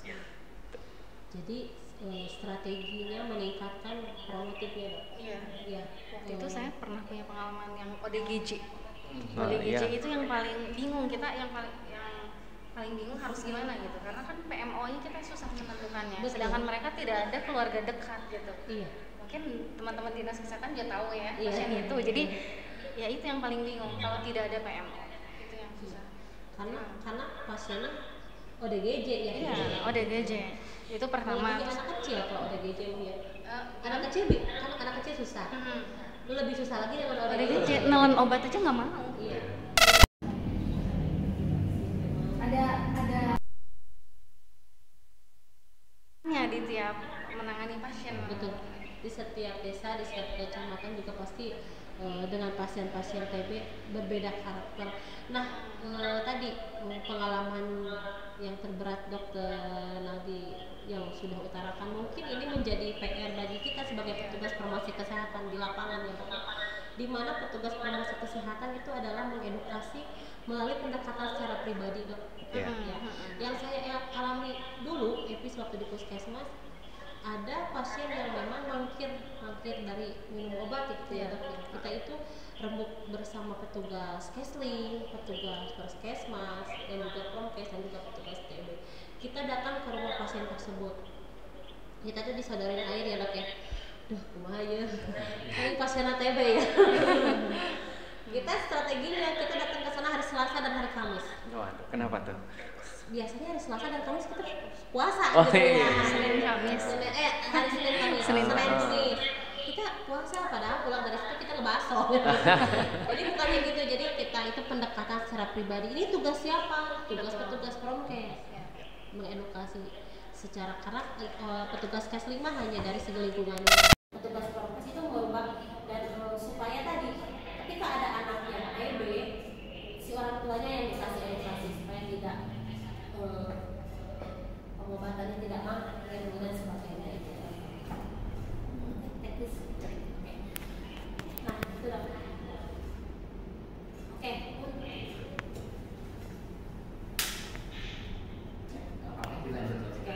Nah, untuk TB anak sendiri dua pertanyaan lagi nih dok. Untuk TB anak ini apakah, karena biasanya rata-rata kebanyakan kalau di puskesmas itu menangani TB dewasa ya, apakah langsung ke dokter spesialis ataukah seperti apa? Untuk tata laksananya? Tata laksananya? Ya, kalau untuk tata laksana sebetulnya selama itu masih TB-nya yang ringan, artinya tidak ada gejala yang berat, puskesmas bisa memberikan langsung terapi karena semuanya sudah ada panduannya, panduan dosisnya, panduan ini berat badannya gitu. Kalau di Sumedang kami ada sistem jejaring ya gitu ya, jejaring. Jadi kalau saya pribadi biasanya itu untuk kasus-kasus biasanya yang dari ke dokter anak itu kasus-kasus yang memang meragukan ini benar nggak sih TB gitu ya. Jadi benar nggak sih TB sehingga puskesmas merujuk biasanya ke rumah sakit umum untuk memastikan ini benar nggak TB. Padahal kan di puskesmas mungkin tidak ada fasilitas radiologi, itu mungkin juga untuk pemeriksaan gen expertnya terbatas ya, atau mungkin pemeriksaan mantuknya mungkin terbatas, sehingga ada keraguan dari puskesmas untuk mendiagnosis ini betul TB atau tidak. Apabila memang dari screening dinyatakan TB, itu akan kami berikan rujuk balik, bahwa yang bersangkutan memang TB, bahkan dengan dosisnya pun dikasih rekomendasi. Kecuali untuk TB-TB yang ini ya, misalkan TB dengan TB milier, TB dengan ekstra paru, TB dengan yang tadi istilahnya ELTB, itu memang kami yang pegang. Karena di puskesmas itu adanya yang sistem paket ya, yang kombinasi dosis terpadu. Sedangkan untuk yang dosis yang obat terpisah itu nggak ada di puskesmas gitu, sehingga untuk kondisi-kondisi tertentu itu harus diberikan di rumah sakit umum ya. Kemudian untuk kondisi yang tadi misalkan ada meningitis TB kan tata laksana awalnya biasanya kita lakukan screening dengan CT scan kepala ya gitu kan, di puskesmas nggak bisa. Kemudian untuk terapi lanjutannya dengan fisioterapi itu juga kan harus di rumah sakit. Tapi apabila memang bisa dilakukan di puskesmas, saya selalu terbuka dengan ini, kembalikan obatnya di puskesmas. Kenapa? Puskesmas itu unggul karena apa? Karena ada ininya ya, ada petugasnya, ada petugas surveillance-nya, ada pengelola obatnya.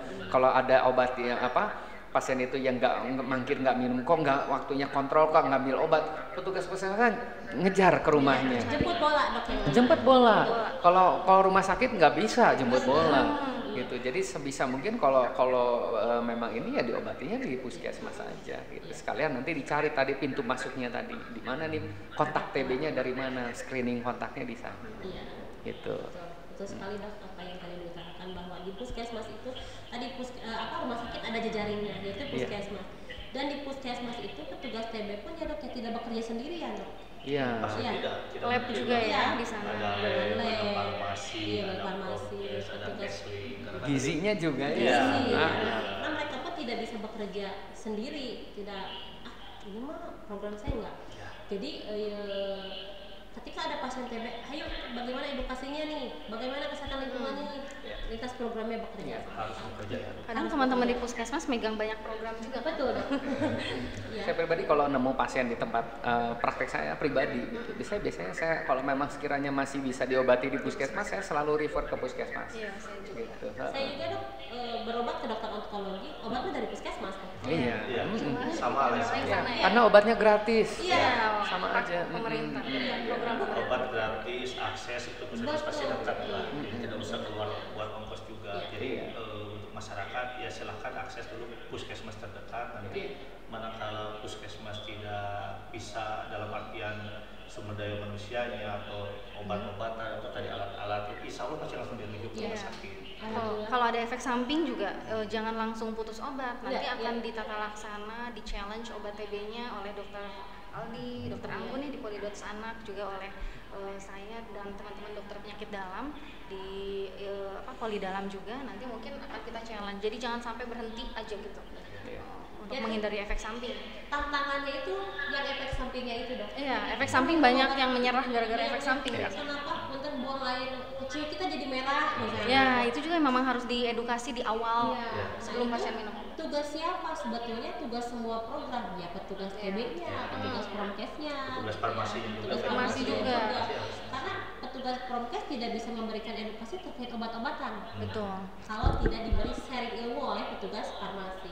Sama juga ya kita kolaborasi dengan lintas program juga ya dari puskesmas mungkin ya Dok ya.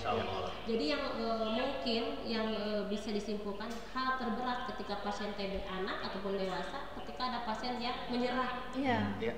Karena obat TB itu berbeda dengan paracetamol ya Dok ya. Misalkan ketika pusing minum langsung bangun. sembuh misalnya.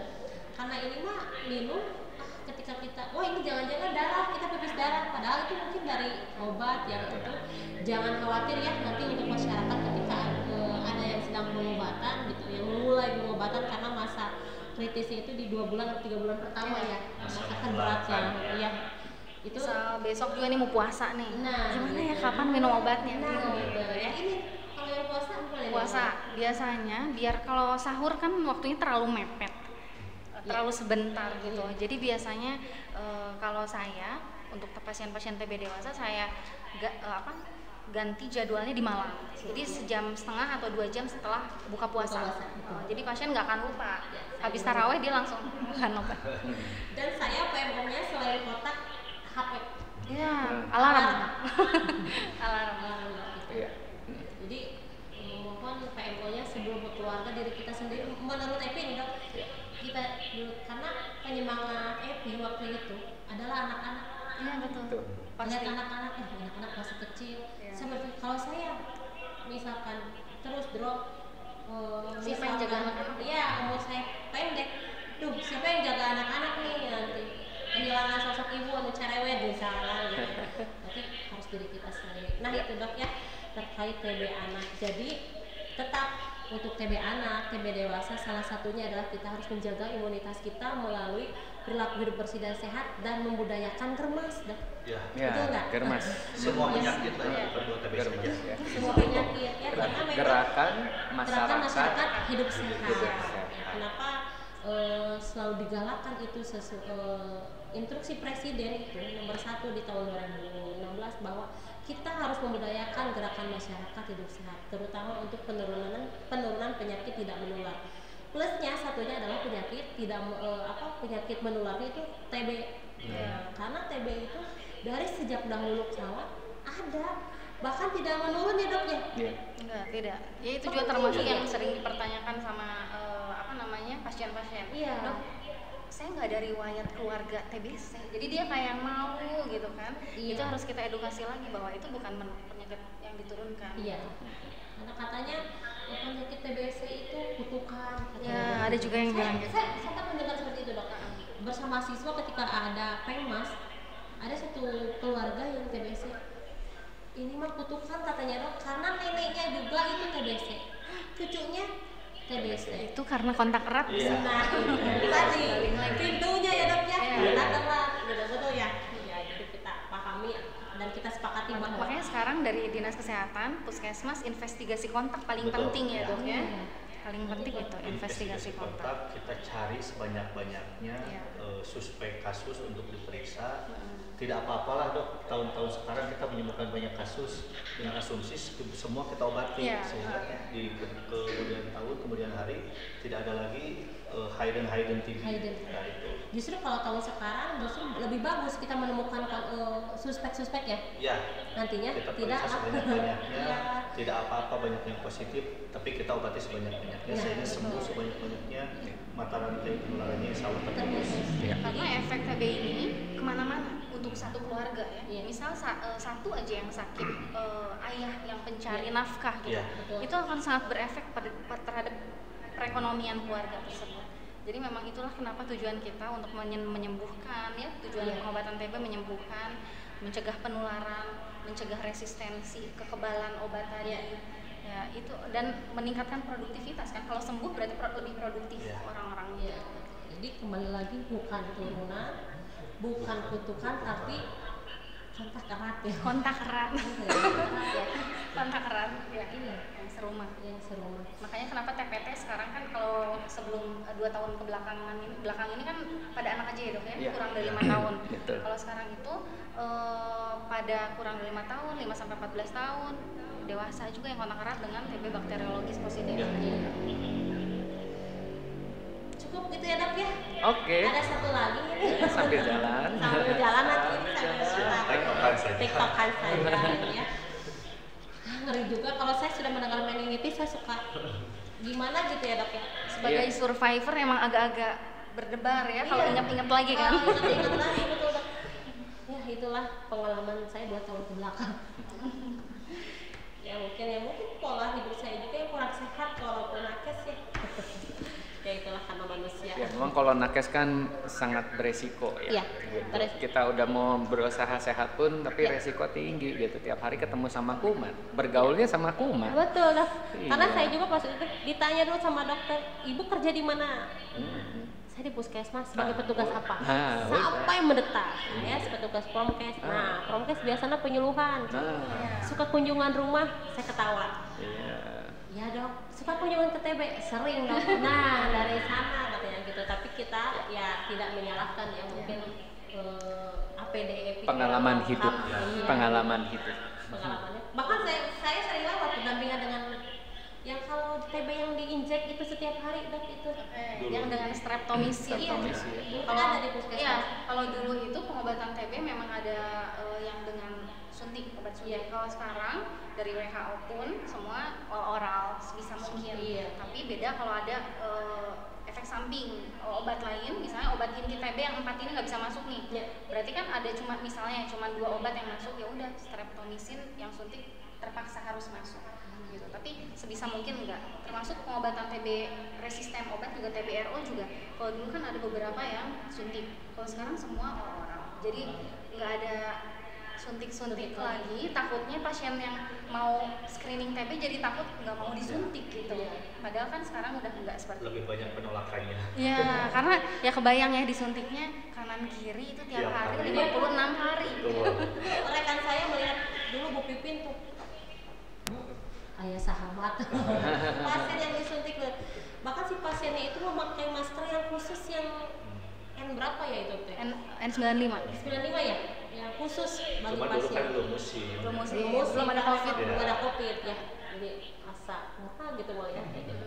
Baik dok, terima kasih. Kita lanjut ke Dokter Aep nih. Dokter Aep ini selaku paling support penting sebenarnya. Iya.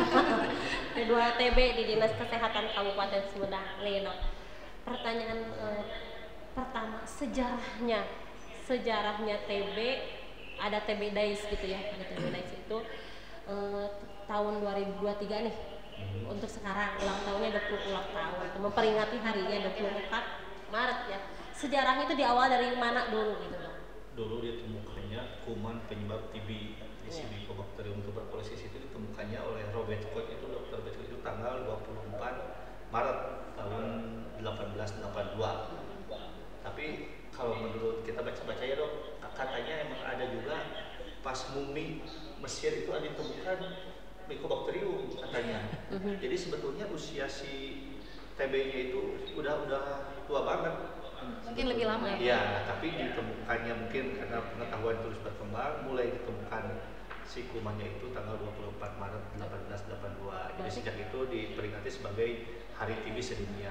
Kebetulan untuk tahun sekarang temanya itu Yes We Can End TB gitu. Jadi semua apa bisa artinya lah itu dok? kita bisa mengakhiri TB. Bisa tapi di tahun 2030 dan itu pun bukan tanpa usaha. Kita semua harus berupaya, harus kolaborasi ya, dengan apalagi sekarang kan jargon pemerintah itu bukan hanya di Sumedang yang harus pentahin itu dok. Jadi bukan hanya kita orang kesehatan yang harus peduli atau harus berjuang melawan TB, tapi semua dari mulai akademisi. Karena akademisi diperlukan untuk mungkin penelitian atau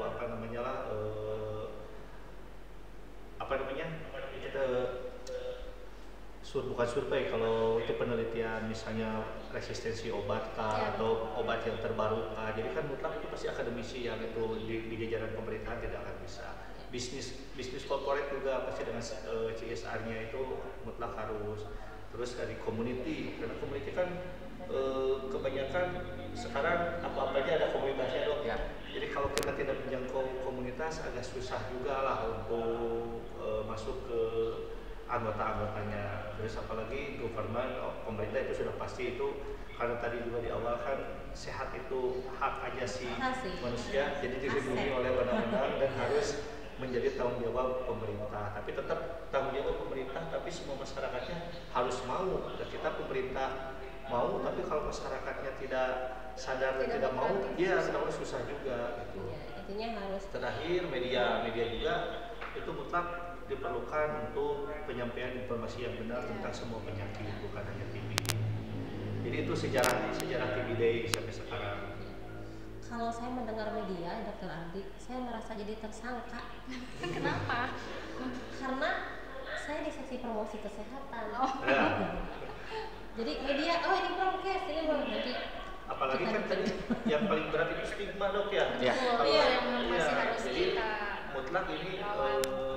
sosialisasi edukasi yang benar itu yang lalakon utama lah sebenarnya mah. Iya, Jadi promotif kita dan harus preventif. memberi pengetahuan yang benar tentang Iya. penyakit A, B, C kepada masyarakat itu dimulai dari Iya. kita. Jadi jangan sampai masyarakat itu dari Google kah, dari Iya. YouTube kah, dari TikTok kah, kan itu Iya. bukan kita bersampingan juga salah Betul. satu media yang baik lah Informasi. untuk menginformasikan, tapi kan tidak jaminan itu dibuat oleh seorang yang tahu 100% tentang Iya. kesehatan gitu. Jadi kita harus backup dulu atau Betul. kita lebih maju selangkah dari mereka-mereka yang bukan orang kesehatan dalam mengedukasikan semua penyakit. Ya, jadi intinya kita itu harus berubah dari yang tidak tahu menjadi tahu sehingga mau serta mampu untuk Betul. memperdayakan derajat kesehatan. Bersama pasti bisa. Betul. Melalui apa? Balik lagi. Ya, melalui media informasi. Media informasi itu boleh nggak oleh satu program, tidak bisa ya Dok ya, Bisa. oleh semua program yang ada di puskesmas ataupun di rumah sakit. Kalau di rumah sakit kan dibantu oleh PKRS ya, Iya. ada promosi kesehatannya, yaitu karena menjadi PR kita semua. Selebihnya lagi kebijakan yang di atasnya juga kita harus diadvokasi, harus dikoordinasi juga, bahwa misalkan dari orang yang nomor 1 di Sumedang harus tahu nih terkait TB itu apa. Nah, jadi beliau insya Allah ya pemimpin kita di Kabupaten Sumedang ini beliau tahu terkait kesehatan. Alhamdulillah sih koordinasi di Sumedang Iya, bagus. bagus Ada sekali. WAI juga kan sama teman-teman puskesmas. Terus ada kita kan ada Wakepo gitu kan ya. Alhamdulillah Kabupaten Sumedang itu bagus sekali. Baik Dok, berarti ditemukannya oleh Robert Koch di tanggal 24 Maret tahun 82, berarti sudah 1882. Oh, kira itu 1982, berarti udah. Makanya zaman dulu kan TB sebutannya KP ya. Iya, apa ya sudah Koch pulmonolog. Nama itunya. Ya, berarti pantas masyarakat kenapa sih TB ini bukannya semakin menurun, karena malah meningkat ya, karena masyarakat belum paham itu yang tadi gerbangnya kontak erat.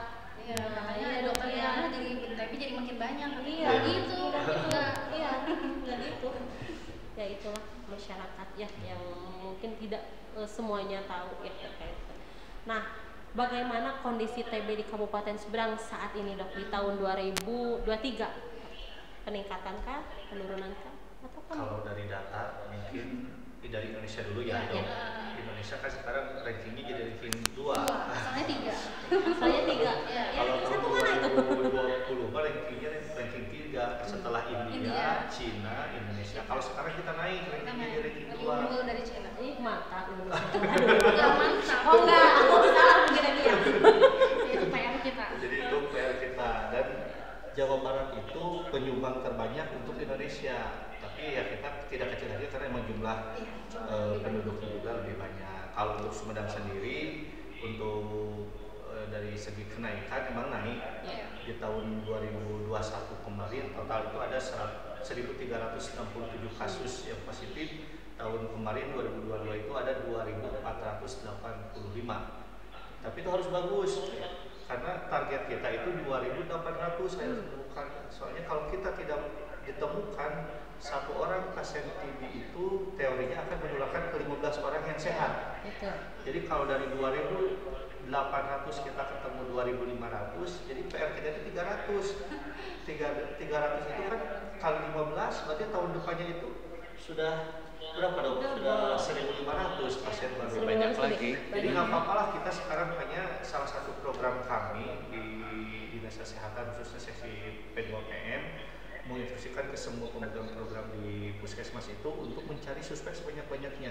Screening ke pesantren, screening ke lapas, screening ke padat penduduk, itu ke terus industri. Kan industri itu pasti dong penularannya betul. itu banget ya. Jadi Pabrik dan kawasan industri. Kontak erat banget. alhamdulillah kita sudah mulai jalan seperti itu. Jadi industri-industri yang terutama di daerah Cimanggung, Sawah Dadap, Cisembur itu udah mau dok di screening TB-nya, dan ya ada berapa 1-2 yang positif juga kita langsung, sehingga semakin banyak yang diperiksa, semakin banyak ditemukan yang positif, semakin banyak yang kita obati. Jadi itu harapannya. Jadi tidak apa-apalah kita meningkat dari tahun kemarin dari 2021 2022 hampir 2 kali lipat juga, tapi insya Allah kita yang banyak ini kita obati semua dong.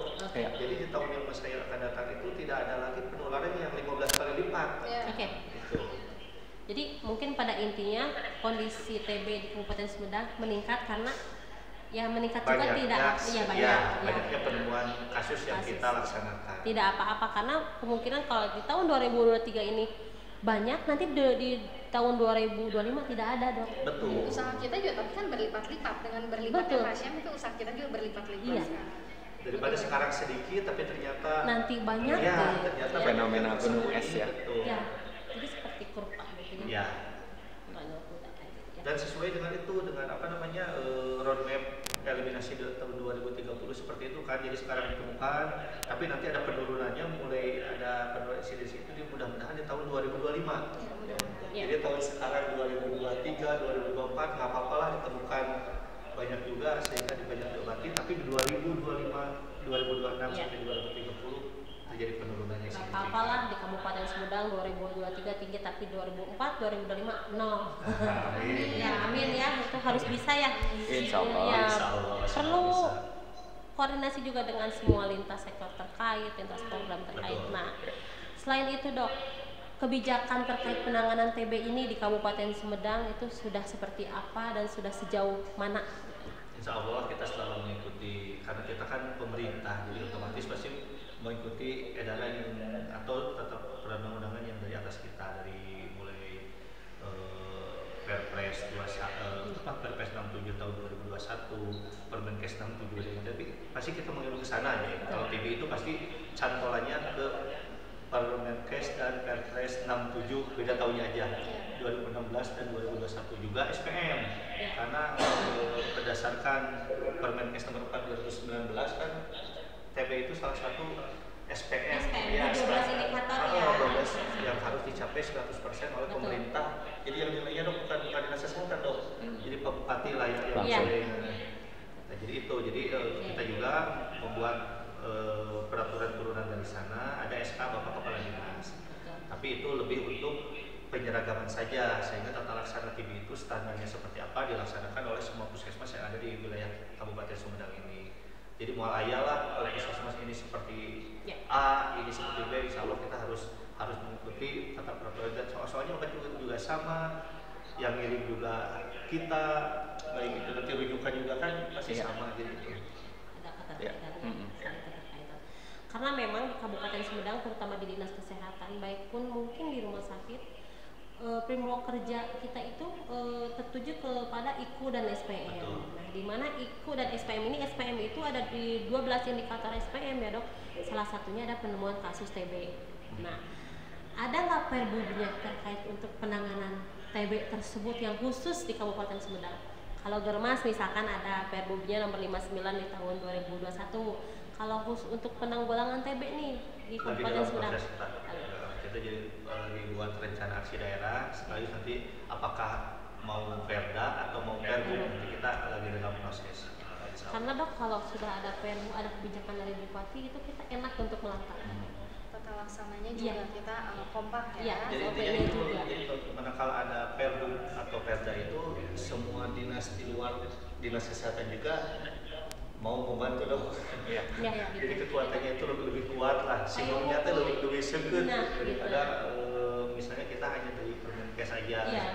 Karena sebetulnya untuk tata laksana TB itu yang mengenai TB itu sering update. Jadi hampir tiap tahun juga bisa update gitu. Bisa ada perubahan yang lumayan signifikan gitu. Seperti yang sekarang TPT yang sangat dicanangkan oleh Kemenkes, itu yang paling sekarang lagi digalakan.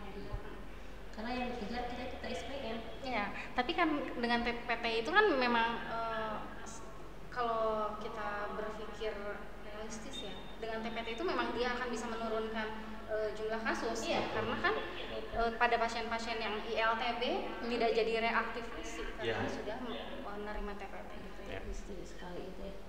Nah tadi terkait kebijakan TB di Kabupaten sudah perannya itu sudah bagus, dan TB pun masuk ke dalam IKU dan SPM ya, indikator kinerja kita di dinas kesehatan maupun di rumah sakit. Nah tentunya rumah sakit tidak bisa bekerja sendiri, dinas kesehatan tidak bisa bekerja sendiri. Kita mempunyai jejaring ya dok ya. Jejaringnya itu puskesmas. Salah satunya ada peran petugas TB nih yang harus kita apresiasi, karena kalau tidak ada mereka ya dok ya, penemuan kasus tidak betul 100% mungkin ya. Iya. Saya ucapkan terima kasih yang sebesar-besarnya buat petugas, khususnya mungkin petugas pengelola program kita di puskesmas. Itu dok, SPMP tahun 2021 kita hanya 25% dok.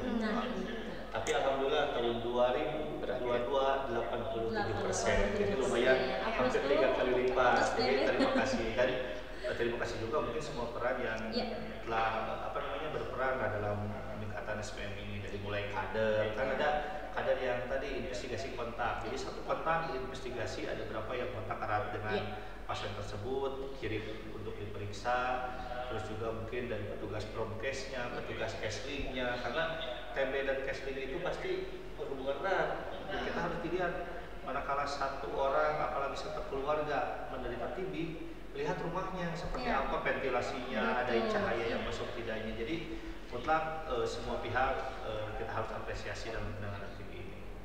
Dan petugas TB yang mungkin berannya pencatatan dan pelaporan juga, termasuk mungkin tadi juga resiko terpaparannya mungkin lebih tinggi. Karena komunikasinya pasti lebih intens. Pencatatan pelaporan TB kita ada CTB yang lumayan banyak yang harus diisinya. Belum lagi aplikasi-aplikasi Komdat ya, seperti yang apalagi aplikasi yang lokal dong, kayak puskesmas di luar SITB itu. Sebetulnya IG live nih, mau nitip pesan buat teman-teman puskesmas yang memang terjun langsung ke rumah pasien ya. Jadi jangan lupa pakai maskernya N95 ya. Wah, memang itu nanti disuplai mungkin ya dok dari dinas kesehatan atau dari puskesmas? Insya Allah. banyak. Iya. Jadi tetap aja APD buat kita, walaupun kita datang ke tempat mereka ya, APD yang penting. Jadi biar nggak kayak Bu Epi. Biar nggak kayak Bu Epi waktu itu kan belum ada masker 95 ya. Pakai dua masker double, masker biasa gitu, karena takut panas di jalan. Tapi tetapnya penularan masker double, masker bedah double kan tetap beda. Ya? Kalau N95 dia lebih bisa menyaring. Kalau nakes itu lebih kurang hati-hatian ya dok ya. Iya. Kalau pengetahuan saya rasa semua nakes sudah tahu sebetulnya, cuma mungkin mereka lalai. Ada beberapa farmasi juga yang sedang saya obati. Teman-teman farmasi juga, termasuk beberapa nakes juga. Dengan ini dok, dengan kita screening yang banyak itu termasuk tenaga kesehatan juga, beberapa ada yang positif juga. Iya. Setelah screening misalnya mantuksnya positif, lalu dia ada gejala, akhirnya ronsen malah kelihatan infiltrat, ya udah pengobatan. Iya. Kalau ya itu tadi, apakah nakes ada yang terpapar TB maksudnya? Ya ada. Jadi cuma kan dari publikasi. Ya. Jangan berkecil hati untuk nakes ya. Semangat. Ikhlas, semangat. Ya karena yang mensupport itu adalah diri kita sendiri ya. Teralami oleh saya sih, kembali lagi. Kalau saya mengingat itu suka gimana ya dok ya? Pagi-pagi teh, malam teh. Kita alami sadar. Orang dewasa aja susah ya, apalagi pasien anak ya dokter Aldi ya. Sudah harus dirayu-rayu dulu segala macam. Obatnya itu karena yang di berapa yang 6 bulan itu yang merah, dilanjut lagi sama obat yang kuning. Ya, yang terberat sekali saya minum obat yang kuning. Ketika kaki merasa di atas, kepala merasa di bawah. Kenapa rasanya apa bedanya? Coba kita dengar dari pasien yang lain. Gini ya dok, saya itu saya mah TB-nya bukan TB yang menular kan ya, saya mah TB payudara gitu. Tapi tetap Epi obatnya seperti ini ya Bu. Nanti Epi obatnya diganti ya sampai 1 bulan lagi kata Bu Pipin itu yang kuning atau yang kecil. Karena yang merah itu kan gede. Belum terus dok ketika mau kemana-mana pikniknya membawa obat ya saya gimana gitu ya.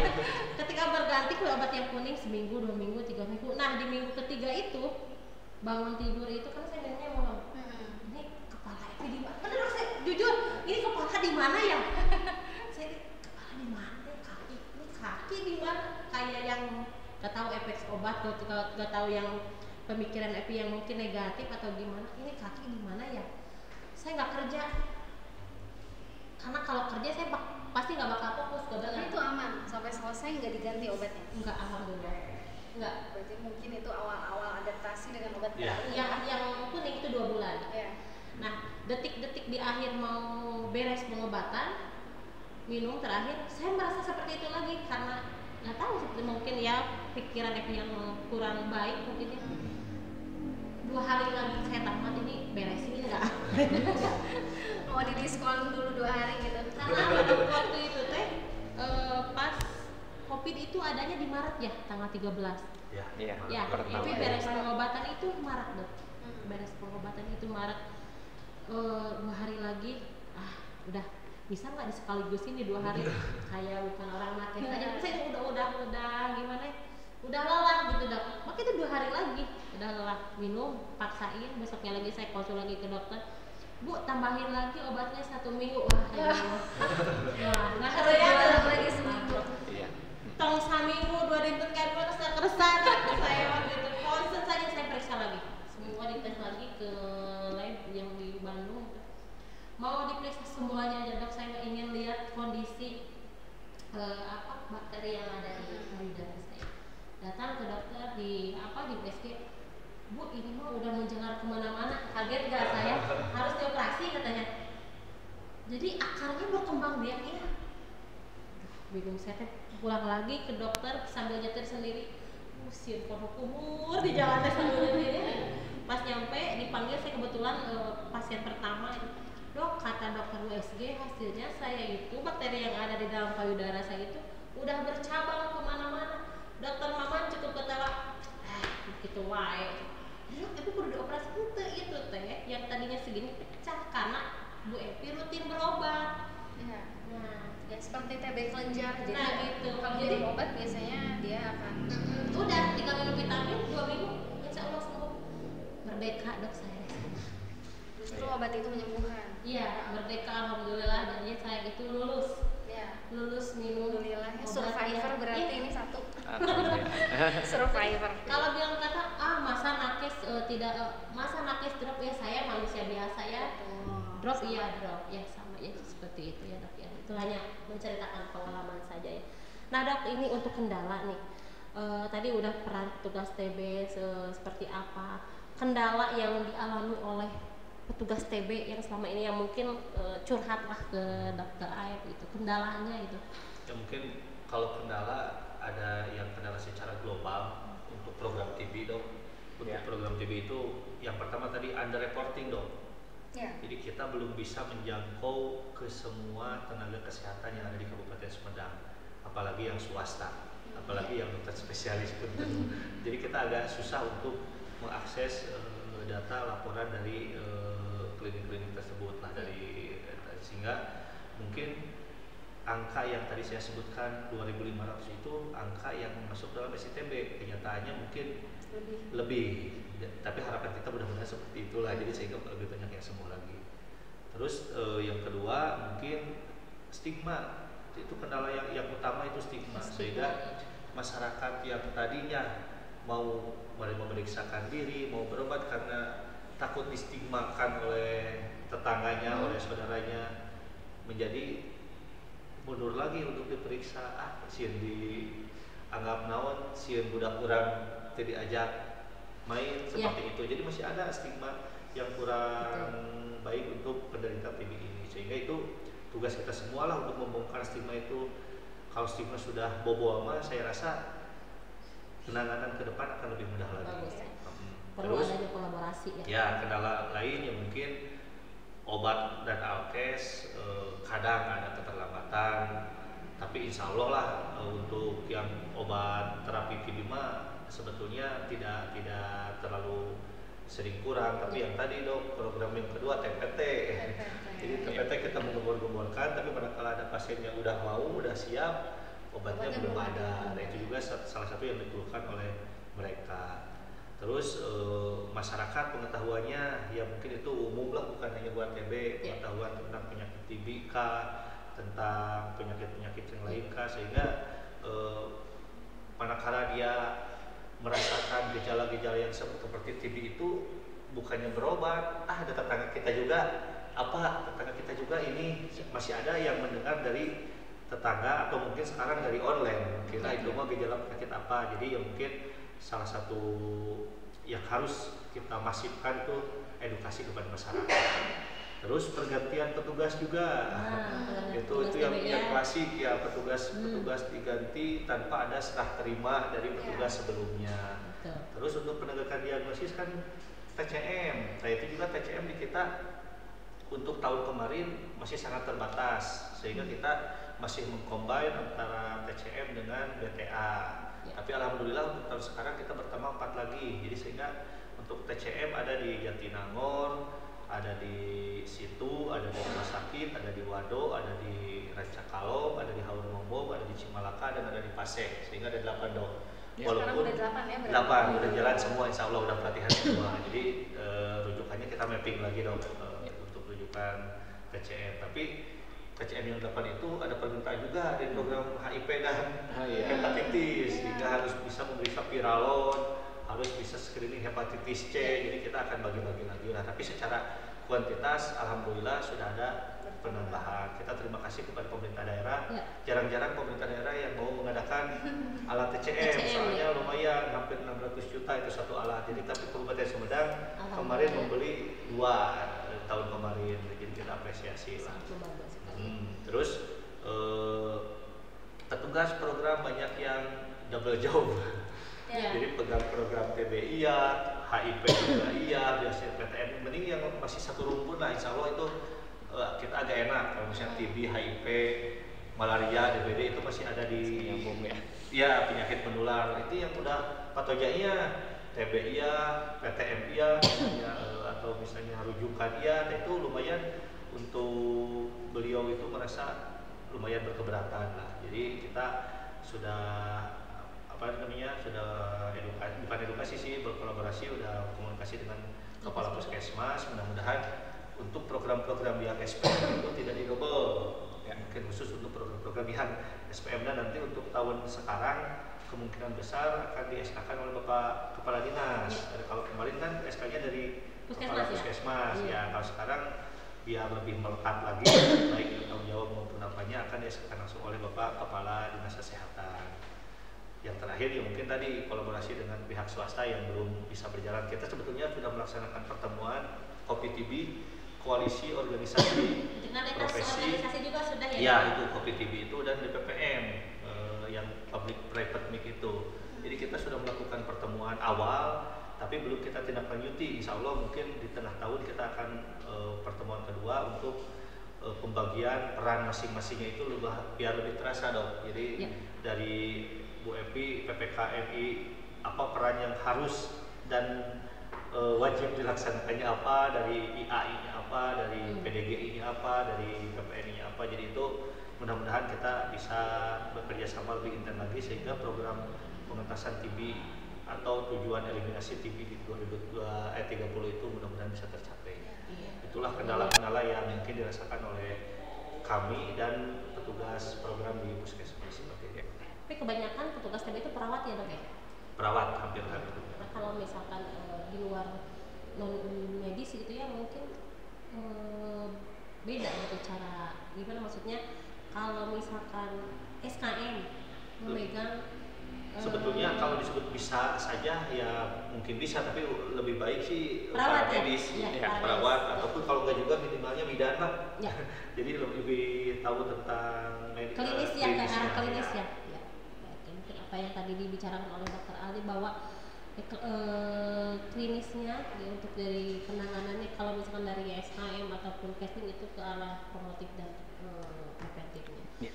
Ya, itu alhamdulillah ya di Kabupaten Sumedang kerjasama lintas programnya sudah baik ya di puskesmas ya, karena di dinas kesehatan sendiri kita harus mempunyai strategi bahwa yang pertama adalah ikatan lintas program, di mana untuk memberdayakan derajat kesehatan yang mandiri tidak bisa bekerja satu program gitu ya. Alhamdulillah di Kabupaten Sumedang sudah bagus ya dari segi kebijakannya juga ya, dari segi koordinasinya juga yang Epi rasa sudah bagus banget gitu, baik banget, karena Bupati kita mempunyai visi misi itu simpati, di mana simpati itu ada sejahteranya. Nah, sejahteranya itu dari segi kesehatannya dok. Kalau kita tidak sejahtera, kesehatan kita tidak sejahtera, yang pertama sebagai kepala rumah tangga tidak bisa mencari nafkah. Ya, karena tadi tidak produktif karena kesehatan adalah aset. Yang terakhir nih dok, kegiatan terkait TB yang sudah dilakukan itu apa di Kabupaten Sumedang selain tadi sudah adanya TCM ya kegiatan-kegiatan yang secara umumnya itu sudah seperti apa yang sudah dilakukan? Ya alhamdulillah sih yang tadi screening aktif kan itu salah satu PR besar awalnya. Kita susah menembus industri, kita susah menembus pesantren, tapi sekarang sudah mulai di beberapa puskesmas itu sudah dijalankan sehingga saya sendiri sebagai pengelola program di dinas alhamdulillah kayaknya optimis dok untuk tahun sekarang sampai Maret SPM kami sudah 25%. Jadi mudah-mudahan di tahun 2023 ini untuk TB bisa seperti saudaranya HIP yang tercapai 100%. Dengan rekan-rekan di puskesmas mau bekerja keras, mau bekerja sama dengan tadi industri dan lain-lain, termasuk juga lapas itu sudah rutin dok. Lapas bukan hanya HIP, tapi TB-nya juga kita periksa. Jadi itu sudah rutin setahun sekali. Kita alhamdulillah sudah bisa.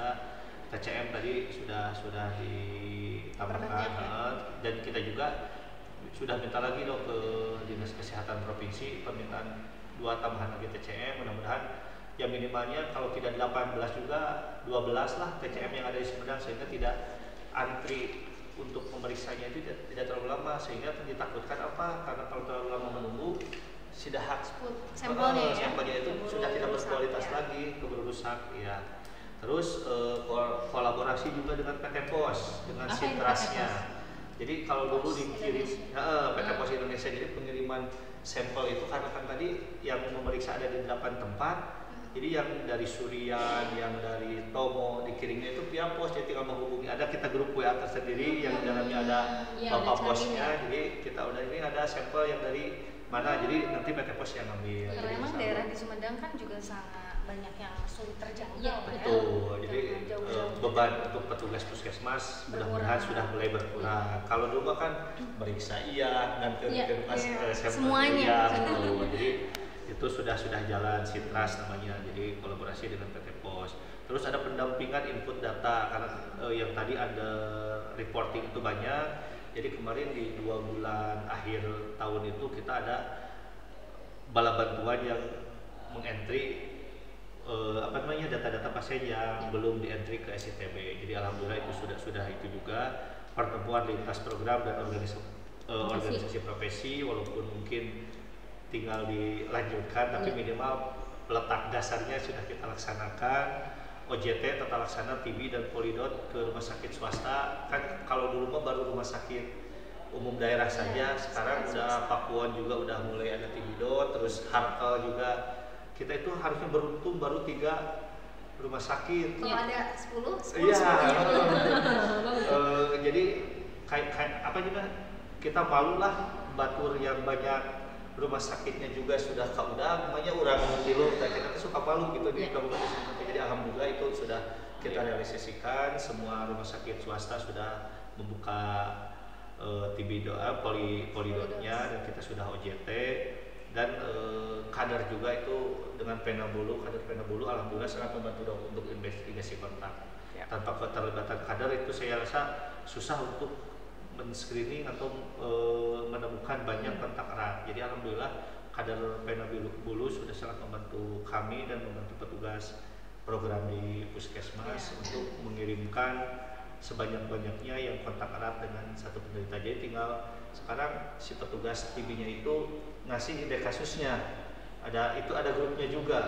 Grup WA ini ada indeks kasus misalnya Tuan A, tapi kita tetap menjaga kerahasiaan ya, dipakai itu yang taunya hanya kadar dan bersangkutan aja. Ini ada Tuan A positif bakteriologis, jadi nanti si ibu kader yang bergerilya menemukan kontak erat dengan si Tuan tersebut dan nanti sampelnya dikirim Pena Bulu sama teman-teman kader kawan-kawan lah semua ya. Mungkin itu yang sudah kami lakukan dan saya rasa itu masih harus kita tingkatkan lagi, betul. terutama mungkin kolaborasi lintas program dan lintas sektor. Jadi tadi kita juga sudah bahas lagi, permasalahan TB bukan hanya masalah dinas kesehatan puskesmas saja. Jadi dari mulai desa, kecamatan itu harus sudah mulai care tentang masyarakatnya yang berpenyakit TB di wilayah mereka. Dan kita juga mudah-mudahan dok kalau memungkinkan akan membuat bukan aplikasi lah, semi aplikasi. Jadi reminder, kita akan konsul dulu ke kementerian, mungkin mudah-mudahan kan ada SITB, di SITB ada nama pasien dok, jadi nanti ada nomor teleponnya, jadi nanti ada WA khusus atau ada SMS khusus ke pasien manakala jadwal pengambilan obat.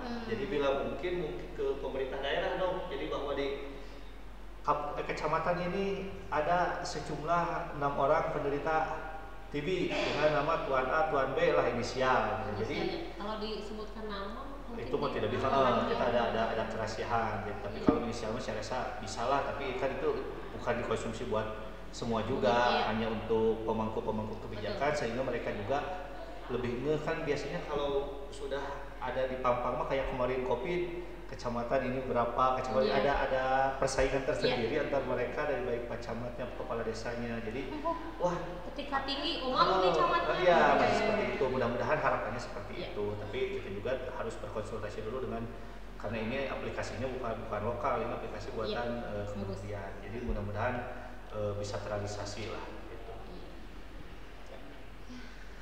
Nggak terasa ya 2 jam ya. Ya mudah-mudahan aja ya kita bicara di sini panjang lebar, mudah-mudahan visi misinya sesuai dengan tadi ya, misinya apa, hentikan TB sampai ya stop TB ya, stop TB bersama dari TB ya. Temukan, obati sampai sembuh. Tos TB kan ya. Karena tadi ya dari 3 narasumber yang hebat ini, saya itu jujur sangat menarik sekali ketika Dr. Aib di moderator TB. Ya karena saya mantan dulu pernah survivor. Ketika mendengar TB, wah ini TB itu tidak satu tapi luas. Nah tadi yang TB dewasa, terus ya tadi TB anak ada yang 8 scoring itu. Tapi baru tahu nih dok bahwa jadi ketika misalkan lihat itu TB itu yang disebabkan oleh infeksi atau bakteri tuberkulosa melalui infeksi laten, infeksi primer, dan juga yang TB anak juga melalui 8 skor untuk melihat apakah si anak tersebut penderita TB atau tidak. Yang satunya lagi itu kontak erat. Jadi kita itu awalnya kontak erat dengan siapa gitu. Jadi mungkin kita simpulkan lagi apabila kalau ada saudara kita, sejawat kita yang terkena TB, kita jangan putus asa. Belajar kita harus tetap semangat, patuhi pengobatan TB, nggak boleh mangkir ya. Boleh mangkir ya, tetap kita harus mempunyai PMO dimulai dari diri kita sendiri dan juga keluarga kita. Dan mungkin aplaus buat petugas TB di puskesmas dan juga para dokter spesialis anak, kader juga yang mereka ini yang bekerja keras gitu. Tadi bekerja langsung. Tadi hal yang terberat apa sih yang dilakukan oleh Dr. Aldi ketika pasien ini meninggal ataupun yang mengalami kelumpuhan. Jadi kita mari bersama-sama kita bekerja sama dengan lintas program, lintas organisasi profesi bahwa mengedukasi itu tidak ada salahnya. Ya, karena tingkat pengetahuan seseorang tidak bisa diukur dari ini S1, ini S2. Belum tentu kan dok yang S1 juga, S2 juga mungkin tidak paham terkait kesehatan. Oke. Jadi mudah-mudahan podcast yang 2 jam ini ya bisa memberikan, nggak terasa kan bincang sehat ya, kalau ya rugisnya tuh nggak terasa kita ini karena materinya sangat menarik sekali. Yang mudah-mudahan dengan bincang sehat ini kita bersama-sama, ayo bersama kita akhiri TB. Ya, amin. Kita temukan kasus suspek sebanyak-banyaknya mungkin sekarang ya, nantinya di tahun 2025 tidak ada temukan banyak diobati. Diobati, tidak dikucilkan. Nah itu ada yang bertanya di kolom chat nanti sudah. Oke, terima kasih. Ya mungkin itu ya dok ya, tidak terasa selama 2 jam lebih kita sudah berbincang-bincang dengan di podcastnya IDI di Kabupaten Sumedang ya. terima kasih sekali dok untuk narasumber pada hari ini, Dr. Riana, Dr. Rinaldi dan juga Dr. Aep. Dan saya pribadi, saya mewakili organisasi PPPKMI, suatu kehormatan terbesar sekali. Saya diundang ke sini, banyak ilmu yang saya dapat dari ketiga narasumber dan mudah-mudahan nanti ilmunya bisa aku sharing ke teman-teman proses di siap bantu ya. Terima kasih juga sama ini ya, sama sponsor juga makasih. Iya, sponsor PT Propos Propros. Jadi mencoba untuk melayani siapapun ya, Bu, Ibu siapa ya. Oke, terima kasih. Mudah-mudahan kita semua sehat. Amin. Dan sekali lagi salam sehat untuk sahabat IDI yang seksi dan dahsyat. Ya. Sip. Dan juga dok, mohon sapa-sapa untuk sahabat Promkes. Ayo. Salam Promkes perkasa ya, salam Promkes perkasa, salam sahabat IDI yang seksi dan dahsyat. Terima kasih. Assalamualaikum warahmatullahi wabarakatuh. Waalaikumsalam.